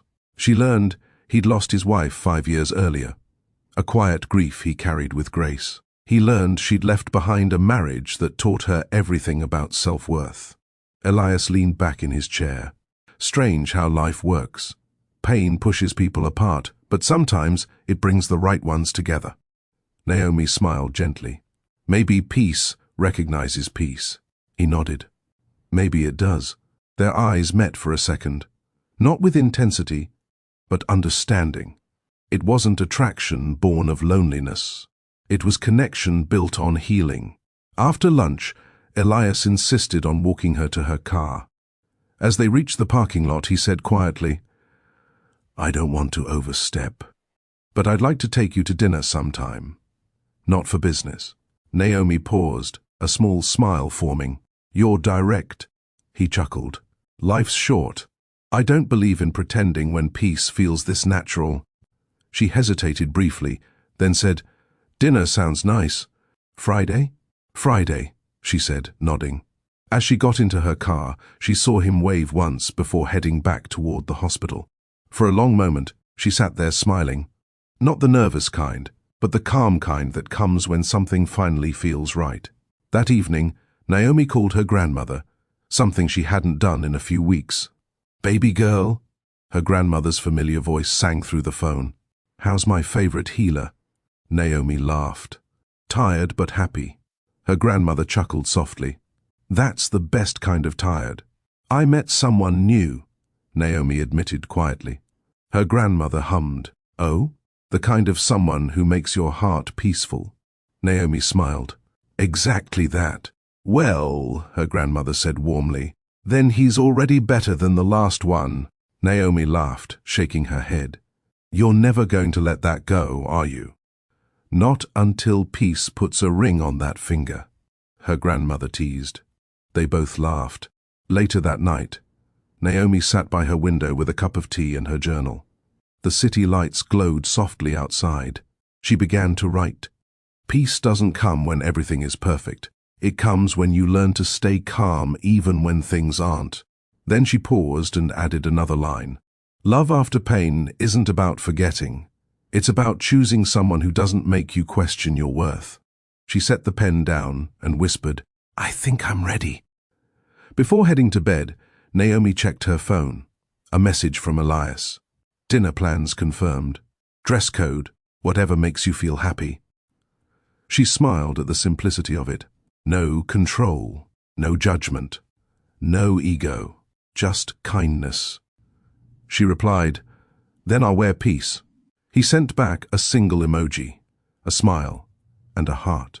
For the first time in a long time, Naomi felt what she once feared she'd never feel again: safe affection. Not the kind that demanded or took, the kind that matched her calm. That night, she fell asleep easily, the sound of rain tapping softly on her window. Her last thought before drifting off was simple but profound. This isn't a new beginning. This is the continuation of healing. The next morning she woke refreshed. The first rays of dawn lit the edges of her room. As she brewed her coffee, she looked around. Her plants, her framed photos, her journals, all pieces of a life built from the ground up. She whispered, "God, thank you. For peace that doesn't depend on people. For love that feels like rest." And with that, Naomi Carter stepped into her day, strong, healed, and finally open to the beauty she'd been preparing for all along. Friday evening arrived with the soft glow of a peach-colored sunset. The city moved at its usual rhythm, cars rushing, lights flickering, music spilling faintly from nearby restaurants. But for Naomi, time felt still. She stood in front of her mirror, slipping on a cream-colored dress that hugged her form with elegance but not excess. Her curls framed her face freely. She chose minimal jewelry, gold hoops, and a simple bracelet her grandmother had given her years ago. As she looked at her reflection, she smiled softly. This isn't about impressing anyone. It's about celebrating peace. For years she had dressed to meet expectations, to please Damon, to look presentable, to prove she was enough. Now, she dressed for herself. Elias texted as she picked up her purse. "Outside when you're ready. No rush." She smiled at the no rush. That simple phrase carried weight. It meant patience, something she hadn't known in a long time. When she stepped outside, Elias was waiting by his car. A navy sedan, clean but not flashy. He got out immediately, opening the door for her. "You look—" He paused, searching for the right word. "Peaceful." Naomi laughed lightly. "That's my favorite compliment." He smiled. "Then it fits you perfectly." They drove to a quiet restaurant by the river. The place glowed under string lights, soft music floating through the air. The staff greeted them warmly. Elias was clearly known here. "I come here when I need to think," he explained. "Something about the water reminds me that life always moves forward." Naomi nodded. "I like that."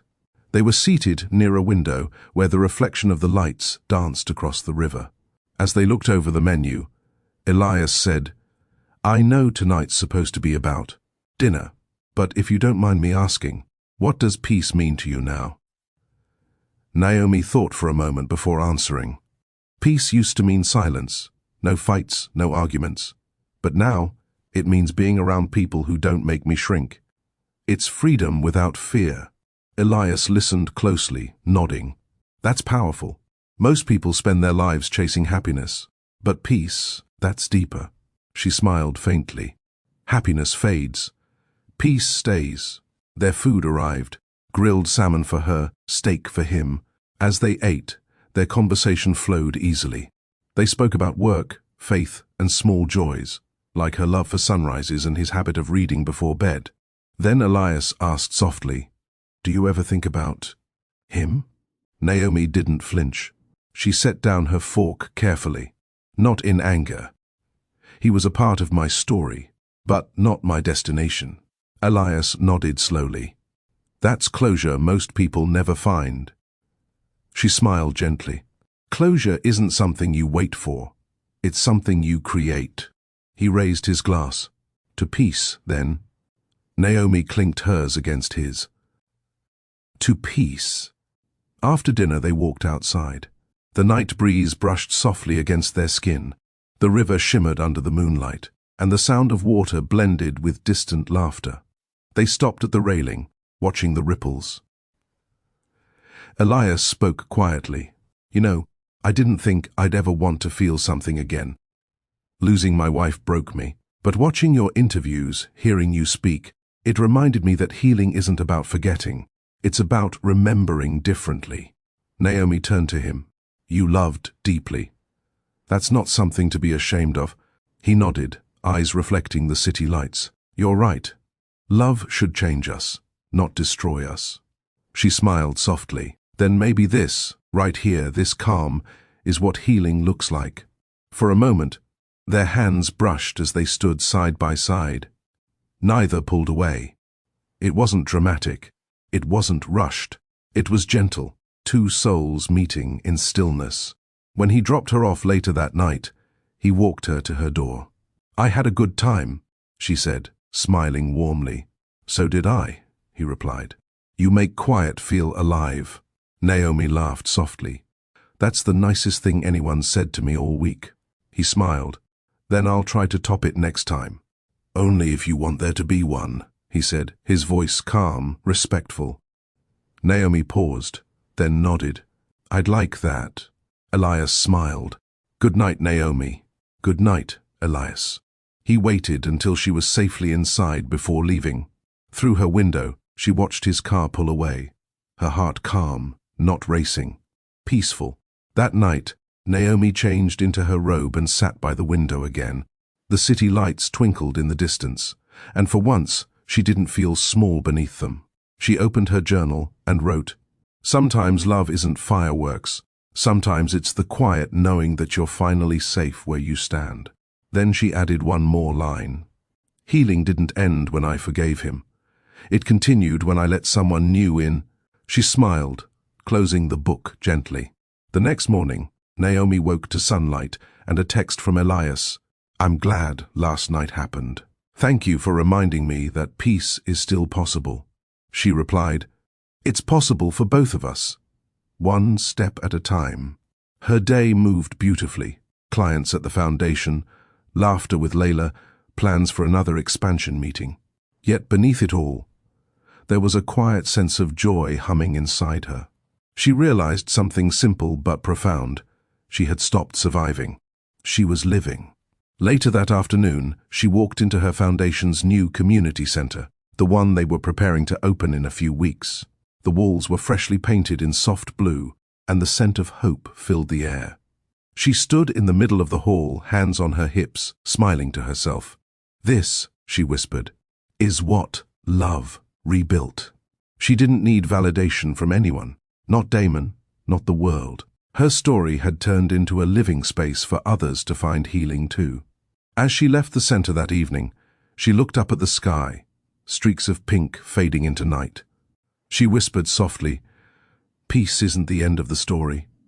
It's the beginning." And as the stars appeared one by one, Naomi Carter knew she was exactly where she was, meant to be, no longer defined by what hurt her, but by what she had built after. The following weekend brought sunshine and laughter, the kind of warmth that made Atlanta glow. Naomi stood in front of the new Heal Within Community Center, her heart swelling with pride. The ribbon-cutting ceremony was only hours away. Women who had been part of her healing programs mingled nearby, some with children, others with friends. Joy filled the air, laughter, hugs, and the quiet buzz of accomplishment. Mia stood beside her, adjusting a banner that read, "Healing is the new beginning." "You ready to be famous again?" Mia teased. Naomi smiled. "I'm just ready to see these doors open." "Girl, you're humble to a fault," Mia said, laughing. "The mayor's coming, 2 hospitals are partnering, and national press is here. This isn't small." Naomi chuckled softly. "It's not about me. It's about the women who made it through." Mia nodded, smiling proudly. "You've come a long way, Naomi. A long, long way." Naomi looked at the building again. "I guess I have." A few hours later, the event began. Cameras flashed as the crowd gathered. Naomi stood on stage, the microphone steady in her hand. 3 years ago, she began, her voice carrying through the speakers. "I was told I had nothing to offer. I believed that for a while. But pain taught me something. What you give the world doesn't depend on who validates you. It depends on who you decide to become." The audience listened intently, nodding, some wiping tears. She continued, "This center isn't about pity. It's about power, the kind of power that comes from rebuilding, from saying, 'I may have been broken, but I am not done.'" The applause rose, strong and heartfelt. Naomi smiled, cutting the ribbon as the crowd cheered. Another chapter had opened, not just for her, but for everyone standing there. After the ceremony, reporters surrounded her with questions, while children ran through the new halls laughing. She answered graciously, her composure calm and warm. And when the interviews ended, she stepped aside to take a breath, only to find Elias standing near the entrance, hands in his pockets, smiling quietly. "You didn't tell me you'd be here," she said, surprised but happy. He shrugged lightly. "I didn't want to distract you. I just came to see the woman everyone's been talking about." Naomi laughed. "And what's your verdict?" He smiled. "They're right. You're something else." Her cheeks warmed slightly. "You always know what to say, don't you?" "Only when it's the truth." They stood there for a moment, the world buzzing around them but somehow distant. Elias looked toward the building. "You built this from the ground up." "That's incredible, Naomi." She looked at him with quiet gratitude. "I built it because I never want another woman to think she's worthless." He nodded. "And that's why people follow you. You lead with heart." Later that evening, after the guests had left and the cameras were gone, Naomi and Elias walked together through the empty halls of the center. The scent of fresh paint lingered in the air. The rooms echoed softly with their footsteps. Elias stopped near a window, looking out at the city lights. "You know, I've seen a lot of leaders. Most of them lead with ego. You lead with empathy. That's rare." Naomi smiled faintly. "I think pain has a way of softening people if they let it." He looked at her then. A long, quiet look that carried both admiration and affection. "You've changed the meaning of strength for me." Her breath caught slightly, but she stayed composed. "And you've reminded me that peace doesn't mean being alone." He smiled, his eyes warm. "Then maybe we're both learning." They stood there in silence for a while, the city glowing outside. Two people who had lost much, but found something deeper, understanding. The next day, Elias stopped by her office with coffee. "Thought you might need fuel," he said, setting the cup down. Naomi smiled. You're becoming a regular visitor. Should I take that as a complaint or a compliment? She chuckled. A compliment. He grinned. Then I'll keep showing up. They sat together, reviewing the next phase of the foundation's expansion, laughing between plans. The ease between them was undeniable. Not forced, not rushed, just natural. At one point, he leaned back in his chair. You ever think about how far you've come? Naomi paused. Every day. Sometimes it feels like I'm living someone else's life. He shook his head gently. No, you're living the life you were meant to. That evening, after work, Naomi visited her grandmother again in Birmingham. The familiar porch creaked beneath her feet, and the smell of lemon pie greeted her before she even knocked. Her grandmother's eyes sparkled when she opened the door. Well, if it isn't my miracle child. Naomi laughed, hugging her tight. You always say that. Because it's true, her grandmother said proudly. You took heartbreak and turned it into harvest. Naomi smiled. I had good teachers. They sat together on the porch swing as the sun dipped below the trees. Her grandmother glanced sideways at her. So, tell me about this doctor I keep hearing about. Naomi blushed lightly. You already know? Baby, the way your voice changes when you say his name, that's all the confirmation I need. Naomi laughed softly. He's kind, gentle, real. Her grandmother nodded. Good. After everything you've been through, you deserve a love that feels like home. Naomi grew quiet, watching the sky turn orange and pink. That's exactly what it feels like. Her grandmother smiled knowingly. Then, don't run from it. That night, Naomi lay in her old childhood bed, the same one she'd once cried in when life felt too heavy. But now, as she looked at the familiar ceiling, she felt peace instead of pain. She whispered into the dark, Thank you, God, for bringing me this far, for teaching me that love isn't supposed to hurt, it's supposed to heal. And as she drifted into sleep, she knew her story had turned a new page, one not built on heartbreak, but on hope. The next morning, Naomi woke to birdsong drifting through the open window. The small Alabama breeze carried the scent of jasmine and fresh grass. For a long time, she simply lay there, listening, her soul quiet, her body rested. When she finally sat up, her grandmother was already in the kitchen, humming an old gospel tune as pancakes sizzled on the stove. Morning, baby, she greeted. Coffee's hot, pancakes are ready, and peace is served. Naomi laughed, stepping closer to hug her from behind. You always know exactly what I need. Her grandmother smiled. That's what love sounds like. They ate together at the table where Naomi had once done her homework as a girl. The sunlight poured through the lace curtains, wrapping the room in warmth. Naomi spoke softly. I've been thinking about expanding the foundation to rural areas. Places like here. Women in small towns need these resources too. Her grandmother nodded proudly. Do it. Your work isn't meant to stop at city lines. Naomi smiled. Then that's what I'll do.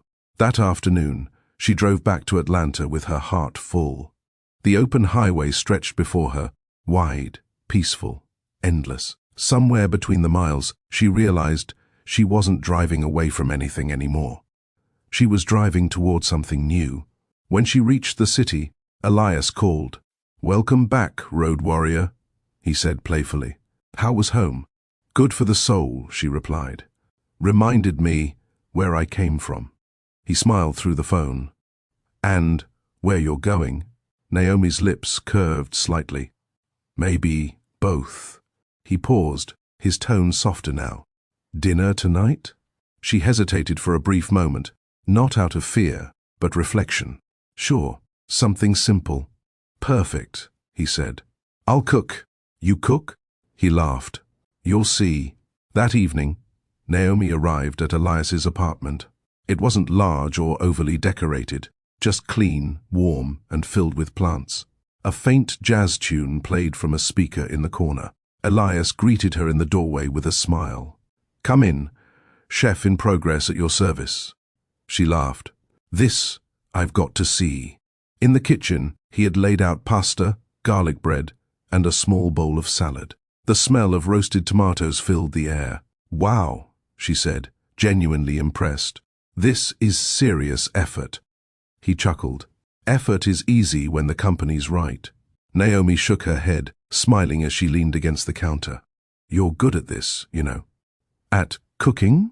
At being kind?" He paused, his eyes softening.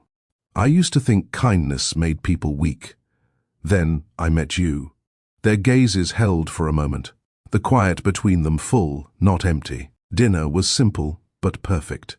They talked, laughed, and shared stories about their pasts. When Naomi mentioned her plan to expand the foundation, Elias's face lit up. "That's brilliant," he said. "And I can help. The hospital's community outreach program could sponsor it." "You'd do that?" she asked, surprised. He nodded. "Of course. What you're doing changes lives. It deserves support." Naomi felt warmth bloom in her chest. Not the fleeting kind, but the kind that anchors deep. "Thank you, Elias." He smiled gently. "No need to thank me. I'm just proud of you." After dinner, they moved to the balcony. The night sky stretched wide above them, stars faint against the city glow. Elias leaned against the railing. "You know, I used to think peace meant isolation. That to heal, I had to be alone forever." Naomi looked at him, listening closely. He continued softly, "But I'm learning peace doesn't mean solitude. It means safety, being able to be yourself without fear." She nodded. "That's what I've been learning too." He turned to her, eyes steady. "You make me feel that kind of safe." Naomi's breath caught. "Elias." He took a small step closer, not imposing, just present. "I don't want to rush anything. I know we've both lived through pain. But if I ever have the privilege of loving you, I want to do it the right way." Her eyes glistened under the moonlight. "And what's the right way?" He smiled softly. "With patience, with peace, with honesty." Naomi's lips curved in a faint, tender smile. "Then maybe you already are." He reached out slowly, brushing his fingers against hers, a light touch, almost hesitant. Their hands stayed linked, resting quietly between them. It wasn't a grand gesture, but it carried more meaning than any declaration could. It was two souls finally resting where they belonged. After a long pause, Naomi whispered, "I used to think love was loud, that it needed drama to feel real. But this feels like home." Elias smiled, his thumb brushing gently over her hand. "That's because real love whispers. It doesn't need to shout." They stood there for a while, saying nothing more. The world around them hummed softly, like background music to a quiet miracle. Later that night, when Naomi got home, she found herself smiling without even realizing it. She set her purse down, took off her shoes, and walked barefoot across her living room floor. Her phone buzzed. A message from Elias. "Thank you for tonight. You remind me what peace sounds like." She typed back, "And you remind me what it feels like." Then she placed her phone down, exhaled deeply, and whispered to herself, "I'm finally free to love again." Days turned into weeks. The partnership between Elias's hospital and Heal Within became official.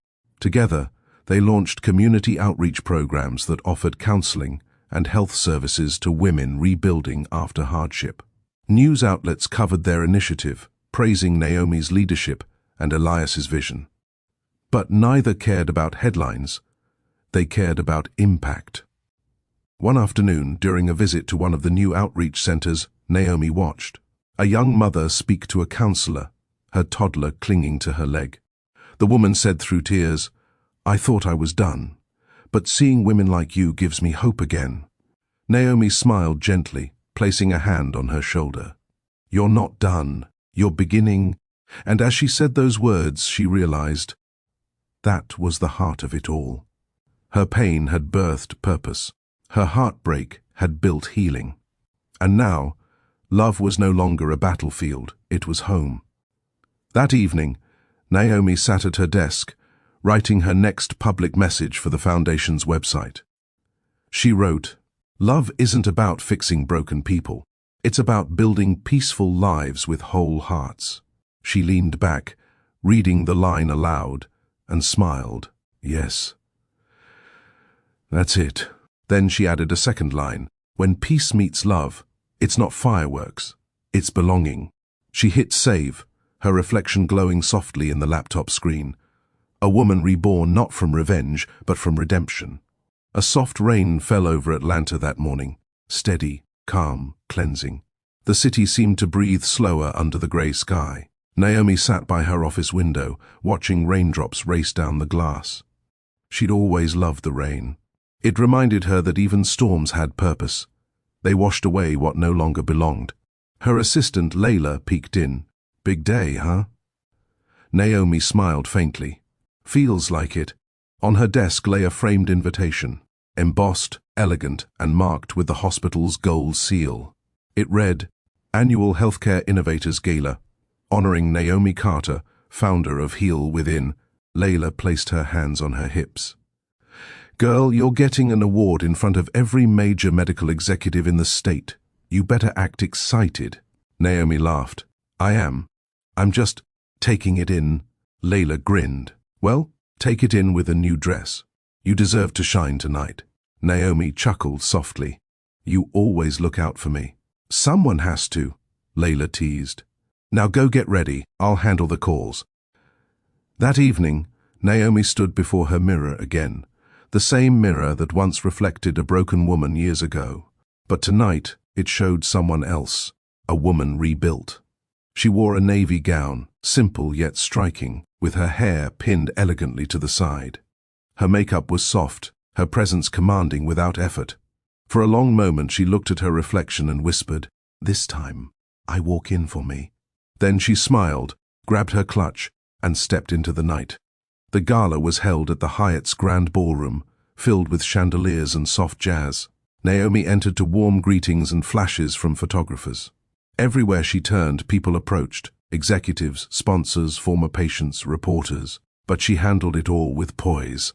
Elias was already inside, looking sharp in a tailored black suit. When he spotted her, his expression softened. You look stunning, he said, walking up to her. Thank you, she replied. You clean up well yourself. He smiled. You ready for your moment? As ready as I'll ever be. During dinner, as the event flowed through speeches and applause, Naomi felt a quiet gratitude settle over her. She thought about her journey, the heartbreak, the healing, the rebuilding. Every step, every scar had led to this. When her name was finally announced, the room erupted in applause. Elias leaned in. Go show them what grace looks like.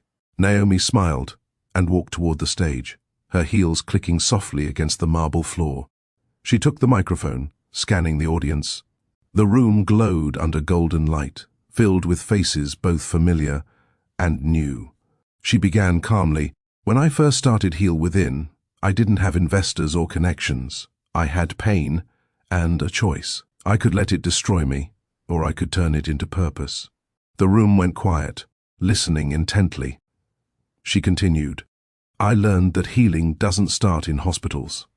It starts in hearts, in believing you're worthy of peace, even when life tells you otherwise. Applause rippled across the room. Naomi smiled humbly. She added, This award isn't mine alone. It belongs to every woman who's ever been told she's not enough, and decided to rise anyway. The audience stood in ovation. Cameras flashed. For a moment, she closed her eyes and breathed it in. She'd done it, without bitterness, without revenge, without validation from anyone but herself. After the ceremony, Naomi stepped aside to breathe, her award resting gently in her hands. Elias joined her, his smile proud and warm. You were incredible. Thank you, she said softly. You know, he continued, when I first met you, I saw strength, but now I see peace, the kind that changes rooms when you walk in. Naomi smiled, touched. That's the best compliment I've ever gotten. He chuckled. Then I'm glad I said it. They shared a quiet moment, standing side by side as music played in the background. A few minutes later, a voice came from behind her, hesitant, familiar. Naomi? She turned. Her breath caught. Damon stood a few steps away, wearing a dark suit. He looked older, his posture humbler. The confident spark he once had was gone, replaced by something heavy. Regret. For a moment, neither spoke. The years between them hung in the air like a fragile thread. Elias glanced at Naomi, silently waiting for her lead. Naomi met Damon's gaze and said calmly, "Damon, it's been a long time." He nodded slowly. "Too long." Elias gave a respectful nod and stepped back, giving them space. Damon's voice was low. "I saw your speech. You were incredible." Naomi smiled politely. "Thank you." He shifted uncomfortably. "You've done well for yourself." "I've done what I had to do," she replied evenly. He swallowed. "I came tonight to say something I should have said years ago." Naomi's expression stayed composed, though her heart beat a little faster. "Go ahead." Damon's voice trembled. "I was wrong. About everything. I called you useless, but I was the one who didn't see your worth. You gave me everything, and I threw it away. I don't expect forgiveness, but I needed you to know that I'm sorry." The room's chatter faded in the distance. Naomi looked at him, not with anger, but with quiet compassion. "I forgave you a long time ago," she said softly. "Not for you, but for me." Damon's eyes glistened. "You really did move on." "Yes," she said, her tone gentle but firm. "And I hope someday you do too." He nodded slowly, tears in his eyes. "You deserve the world, Naomi." She smiled kindly. "I already have peace. That's enough." As Damon walked away, Naomi felt no bitterness, only gratitude. The circle had closed. She had faced the man who broke her, and stood stronger than ever. Elias returned quietly. "You okay?" Naomi nodded. "I am now." He took her hand gently. "Then, let's go celebrate." She smiled, holding his hand without hesitation. "Yes, let's celebrate peace." They walked back into the ballroom together. Two people, one story, and 1,000 lessons stitched between them. The band began to play a slow melody. Elias turned to her with a small smile. "Dance with me?" Naomi hesitated briefly, then nodded. "I'd love to." As they moved across the floor, everything around them faded. The lights, the noise, the past. All that remained was peace. The music wrapped around them like a quiet spell. Naomi's hand rested against Elias's shoulder, his touch steady, respectful, calm. It wasn't the kind of dance filled with sparks and performance. It was slower, softer, two souls moving in rhythm with peace itself. "You know," Elias murmured as they swayed, "you've taught me something these past few months." Naomi looked up at him, her eyes curious. "What's that?" "That strength isn't always about fighting. Sometimes it's about standing still and letting grace speak." She smiled faintly. "Then, we've both been learning." He nodded. "You've changed my definition of love." Naomi tilted her head slightly. "How so?" Elias smiled softly. "I used to think love meant protecting someone from pain. Now I know love means standing beside them while they heal." Her heart warmed. "That's the kind of love I prayed for." He held her gaze a little longer before replying quietly, "And that's the kind of love I want to give." The song ended, but neither of them moved right away. The applause around them faded into background noise. Naomi exhaled slowly, realizing how full her chest felt, not from emotion she couldn't handle, but from a peace she finally trusted. Elias squeezed her hand once before releasing it. "You were incredible tonight. You deserve every bit of this." She smiled. "I used to think moments like this belonged to other people.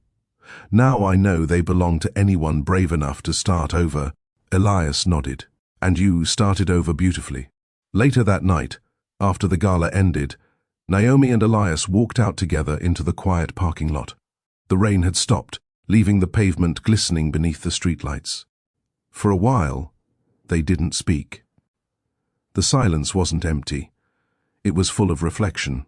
Finally, Elias turned to her. Seeing him tonight, that must have been hard. Naomi nodded slowly. It was, but not the way it used to be. I didn't feel anger. I felt closure. He smiled gently.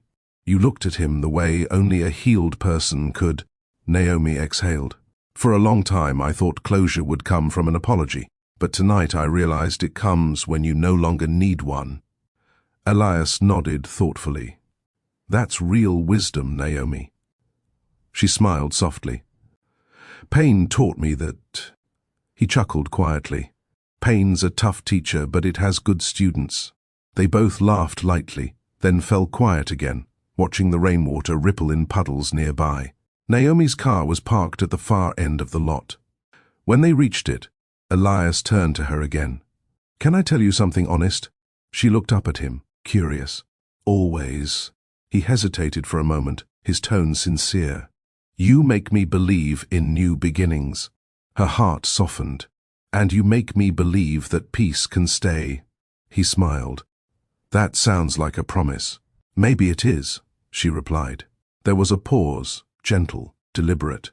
Then Elias took her hand and pressed a kiss against her knuckles, his voice quiet. Good night, Naomi. Good night, Elias. He waited until she got into her car, watching as she drove away before heading to his own. And as Naomi's headlights disappeared into the night, he whispered to himself, she's the light that never burns out. When Naomi got home, the night felt different, still sacred somehow. She set her award on the mantel beside an old photograph of her younger self, the girl who once believed she was too small for the world. She stood there for a while, whispering, we made it. The weight of her journey settled softly in her chest, not as pain but as gratitude. She walked to her balcony, letting the cool air brush against her face. The city shimmered below, alive, hopeful. Pulling out her phone, she opened her notes app and typed a short reflection for her followers. Healing doesn't mean you forget the pain, it means you stop living in it. And one day, you'll stand where your heartbreak once broke you. And you'll smile. She posted it, then whispered to herself, for every woman still fighting to stand. The next morning, Naomi arrived at the foundation early. The sun had barely risen, and the halls were quiet. She walked through each room slowly, feeling the pulse of everything she'd built, a living testimony of endurance. Layla walked in moments later, carrying coffee. Couldn't sleep, huh? Naomi smiled. Something like that. Layla grinned. You know, I saw your post last night. It blew up. Thousands of shares already. You're trending again. Naomi laughed lightly. Guess peace sells. No, Layla said, smiling proudly. Hope sells. And you give people that. Naomi looked around, her eyes softening. Hope is all I ever wanted to build. That afternoon, she received an unexpected visitor. Damon. Layla buzzed her over the intercom. A Mr. Pierce is here to see you. Should I? Naomi hesitated briefly, then said calmly, it's okay. Send him in. Damon entered the office quietly. He looked humbled, almost fragile. Naomi gestured toward the seat opposite her. You can sit. He nodded, sitting down slowly. I didn't come to bother you. I just wanted to thank you for how you handled last night. Naomi folded her hands. You don't owe me that. I do, he said quietly. You didn't embarrass me. You didn't throw my mistakes back at me. You just stood there, strong, calm, kind. I don't deserve that. She studied him for a long moment, then said, Everyone deserves a chance to be better, Damon. But the work is yours to do now. He nodded, tears welling in his eyes. I'm trying. I really am. I hope you succeed, she said gently. Not for me, but for you. He exhaled shakily. I will. And Naomi, he paused. I'm glad you found someone who treats you right. I saw how he looked at you. Naomi smiled faintly. Thank you. I wish you peace, Damon. He stood slowly, extending a hand. She shook it without hesitation, not out of nostalgia, but out of closure.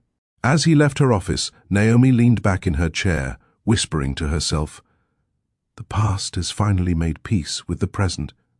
That evening she met Elias at the community garden her foundation had recently opened. The air smelled of soil and flowers. Children played nearby while volunteers planted herbs and vegetables for the outreach kitchen. Elias greeted her with a soft smile. "This place feels alive." Naomi nodded. "It's where growth meets grace." He looked at her, eyes warm. Naomi Carter, the woman who turned pain into purpose and heartbreak into healing. She laughed softly. "That's quite the title." "It's the truth." They walked slowly through the garden paths, the golden light of sunset wrapping around them. Naomi turned to him. "You know, I used to think I needed revenge to move on. But now I know silence and success are the loudest answers." Elias smiled. "You didn't just answer. You transformed." She nodded. "Maybe that's what full circle really means." He took her hand. "Then here's to new circles, ones built on peace, not pain." Naomi smiled, her voice steady. "To love that feels like home." They stood beneath the setting sun, surrounded by life, growth, and the gentle hum of healing. And for the first time, Naomi knew she wasn't just surviving anymore. She was finally living. The morning sun poured through Naomi's bedroom window, scattering light across the white sheets. The sound of birds outside blended with the gentle hum of the city waking up. Naomi stretched, smiling to herself. She hadn't felt this rested in years. For once, life wasn't rushing her. It was walking beside her, at her pace. She walked into the kitchen, made her favorite ginger tea, and looked around her home. It was simple but full of meaning. Books, plants, photos of women who had graduated from her wellness program.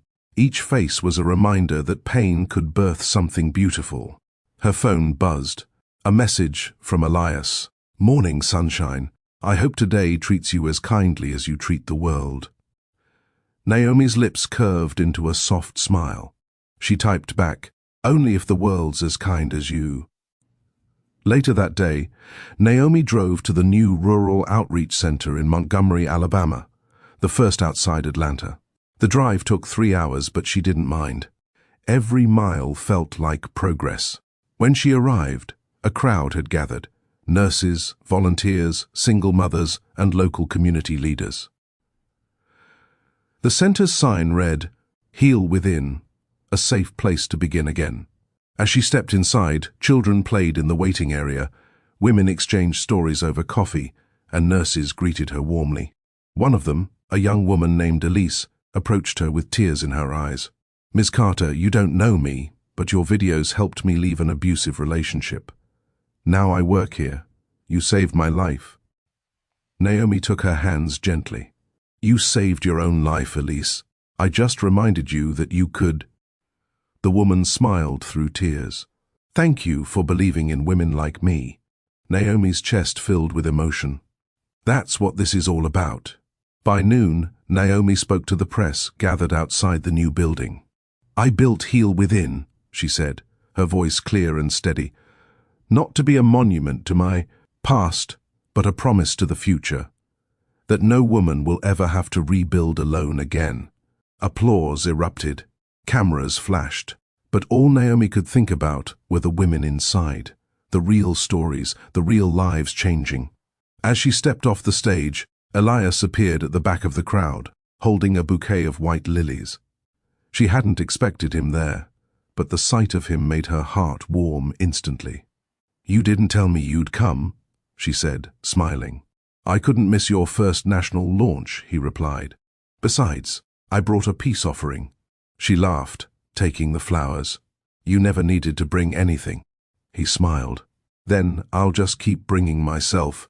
After the event, they walked through the quiet hallway of the center together.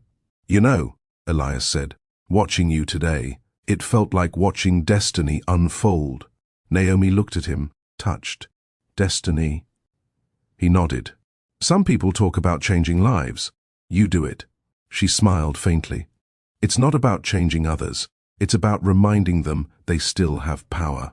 He studied her for a moment before saying softly, "You've reminded me too."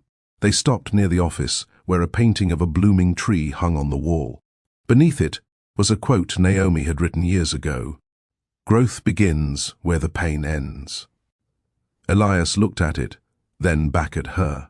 "You live by that?" Naomi smiled. "It saved me." They spent the rest of the afternoon touring the center, meeting patients, laughing with the staff, and sharing quiet moments between conversations.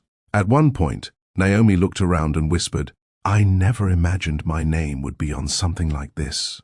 Elias turned to her, his voice gentle. "That's because you weren't chasing fame. You were chasing purpose. And purpose always leaves a legacy." She blinked, holding his gaze. "You always know how to say the right thing." He smiled. "I don't plan it. It's what I see when I look at you."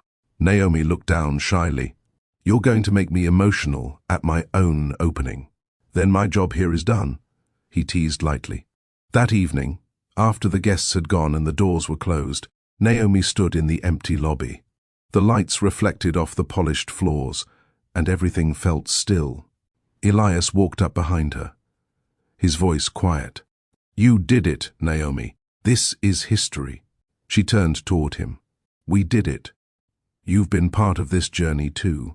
He smiled. "I've just been cheering for you from the sidelines." She shook her head. "No, Elias. You showed me that peace doesn't mean being alone. You reminded me what partnership feels like." Their eyes met, steady, calm, full of quiet meaning. He took a step closer. "And you reminded me that love doesn't have to hurt to be real." Naomi's breath caught, but she didn't look away. "I don't want to rush anything," she whispered. He smiled softly. "We don't need to. I'll walk beside you, not ahead, not behind, just beside." Her eyes glistened. "That's all I ever wanted." They stood in the middle of the hall, the faint hum of night outside. Elias reached for her hand, intertwining his fingers with hers. Steady, certain. Naomi smiled through quiet tears. "You know, if someone told me years ago that love would find me again, I would have laughed." Elias tilted his head gently. "It didn't find you again. It found you when you became ready for it." Her heart swelled with warmth. Then maybe that's the secret. Healing first, loving later. He nodded, whispering, "And now you have both." Naomi leaned her head against his shoulder. "This time, I'll protect my peace while I love. And I'll protect your peace with you," he said softly. For a while, they stood in silence. No fireworks, no grand gestures, just two hearts finally at rest. When they walked out into the cool night, Naomi glanced at the glowing sign above the center's door one last time. "Heal within, a safe place to begin again." She smiled faintly and whispered, "That includes me too." Elias looked at her. "You're beginning again?" She nodded. Not as a woman trying to prove herself, but as a woman who finally knows who she is. He smiled. "Naomi Carter, the woman who taught the world that peace is power." She chuckled softly. "You really think so?" "I know so." They got into the car, driving under the open southern sky.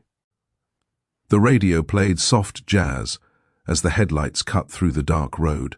Elias glanced at her and said quietly, "Naomi, do you ever think about what's next?"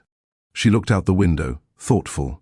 "I used to plan everything. Now, I think I'll just let life show me." He smiled. "Then, wherever it shows you, I hope I'll be there too." Naomi turned to him, her smile warm.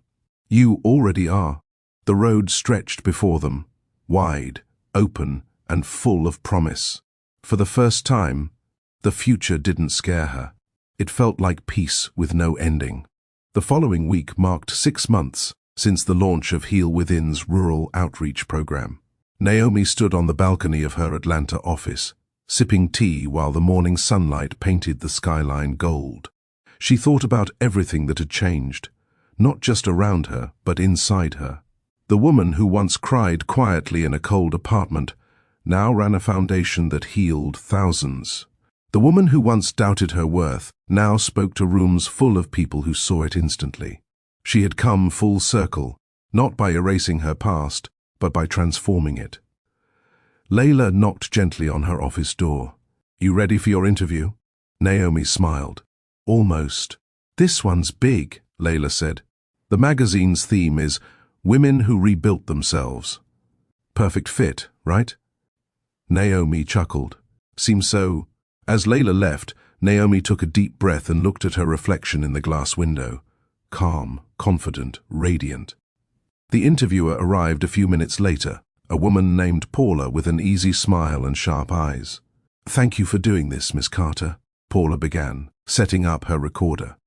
"Your story has touched so many lives. I want to start by asking, what was the turning point?" Naomi thought for a moment. "The night I stopped waiting for someone else to fix me. Pain taught me that healing starts when you stop trying to prove your worth and start protecting your peace." Paula nodded thoughtfully. "Beautifully said. And what's your advice to women who feel stuck?" Naomi's gaze softened. "Start small. Forgive yourself first. Then build one thing, even if it's just peace of mind. Healing doesn't happen all at once. It happens choice by choice." Paula smiled. "That's powerful." They talked for nearly an hour about rebuilding, forgiveness, purpose, and faith. By the end of it, Paula asked, "And now that you've built all this, what's next for you?" Naomi paused, a soft smile forming. "To live, to love, to enjoy what peace feels like." That evening, Naomi met Elias for dinner at a quiet rooftop restaurant overlooking the city. The skyline shimmered beneath them, every light a reflection of how far they'd both come. Elias raised his glass. "To your feature in Women of Worth." Naomi laughed. "It's just an interview." "It's not just anything," he said warmly. "It's a story that will remind others what's possible." She looked at him, gratitude filling her voice. "You've been my steady place through all this." He shook his head. "You've been your own steady place, Naomi. I've just been lucky enough to walk beside you." She smiled gently. "You make it sound so simple." "That's because peace usually is," he said. After dinner, they walked along the rooftop garden. The wind carried the faint hum of the city below. Elias stopped and turned to her. "Naomi, I've been thinking about something." She tilted her head. "That sounds serious." He smiled slightly. "Not serious, sincere." He reached into his pocket and pulled out a small velvet box. Naomi froze, her eyes wide. "Elias," she whispered. He opened it, revealing a delicate silver ring with a single pearl. No diamonds, no flash, just something real, like what we have. Tears welled in Naomi's eyes. "You didn't have to," he interrupted softly. "I didn't have to, but I want to. This isn't about erasing your past. It's about building a new future, one where peace isn't something we chase, but something we share." Naomi's voice trembled. "I don't know what to say." Elias took her hand gently. "Say yes, to peace, to love, to this new beginning." She let out a breath that sounded half like a laugh, half like a cry. "Then, yes," he smiled, sliding the ring onto her finger. "Naomi Carter, you've made healing look holy." Naomi's tears spilled freely now, though her smile stayed steady. "You've made love feel safe." They embraced quietly under the soft glow of string lights. No crowd, no noise. Just two souls choosing calm over chaos, peace over pain, and faith over fear. A few months later, their wedding took place in the same garden where they'd once planted the first heel within herbs. It wasn't grand, just close friends, family, and staff from the foundation. Naomi wore an ivory gown that flowed like air. Elias wore a simple suit. Her grandmother sat in the front row, smiling through tears. When it was time for vows, Naomi looked up at Elias, her voice calm but strong. "I once thought love was something I had to earn," she began. "But now I know love is something you build, with trust, peace, and kindness.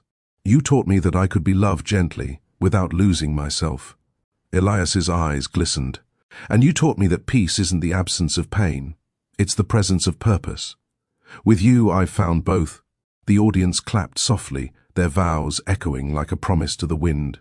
When the officiant said, "You may kiss the bride," Elias kissed her with tenderness, slow, sure, steady. The crowd cheered, Her grandmother wiped tears, and Naomi smiled against his lips, whispering, "This time, love feels like home." Weeks later, Naomi walked through the heel within headquarters, her wedding ring catching the light as she moved. Her foundation now had 12 centers nationwide. A large mural on the wall read, "From hurt to healing, from healing to hope." She stopped in front of it, tracing the words with her fingers. "Mrs. Ward," she teased playfully, "I'm still getting used to saying that." Naomi laughed. "Me too." Layla smiled. "You've built something rare, Naomi. You didn't just change lives, you changed the definition of strength." Naomi's expression softened. "Strength isn't about who can fight the longest, it's about who can forgive the fastest." Layla nodded. "You think you'll ever slow down?" Naomi smiled thoughtfully. "Maybe one day. But for now, I want to keep giving peace a louder voice." That evening, Naomi and Elias sat on their porch, watching the sun dip below the horizon. The world was quiet again, the kind of quiet that didn't ache anymore. Elias reached for her hand. "So, Mrs. Ward, what's next?" Naomi smiled softly. "Whatever life brings, as long as we face it together." He leaned closer. "You've come so far." She looked at him lovingly. "We both have." Then she added, her tone light but sincere, "If I ever forget how far I've come, remind me of who I used to be and how she chose to rise." Elias squeezed her hand. "I will, always." As the stars appeared one by one above them, Naomi closed her eyes and whispered to herself, "From useless to unstoppable, from broken to whole, from pain to peace." Her voice softened. This is my new beginning." The wind carried her words gently across the night, as if the universe itself was listening and smiling. If Naomi's journey touched your heart, take a moment to reflect. Have you ever walked away from something that was breaking you, only to find peace waiting on the other side? Share your story in the comments below. You never know who might find strength in your words. And if you believe peace is the greatest revenge, hit that like button. Subscribe for more stories that remind you your worth isn't defined by pain, but by what you build after it. Because, like Naomi Carter, you deserve your own new beginning.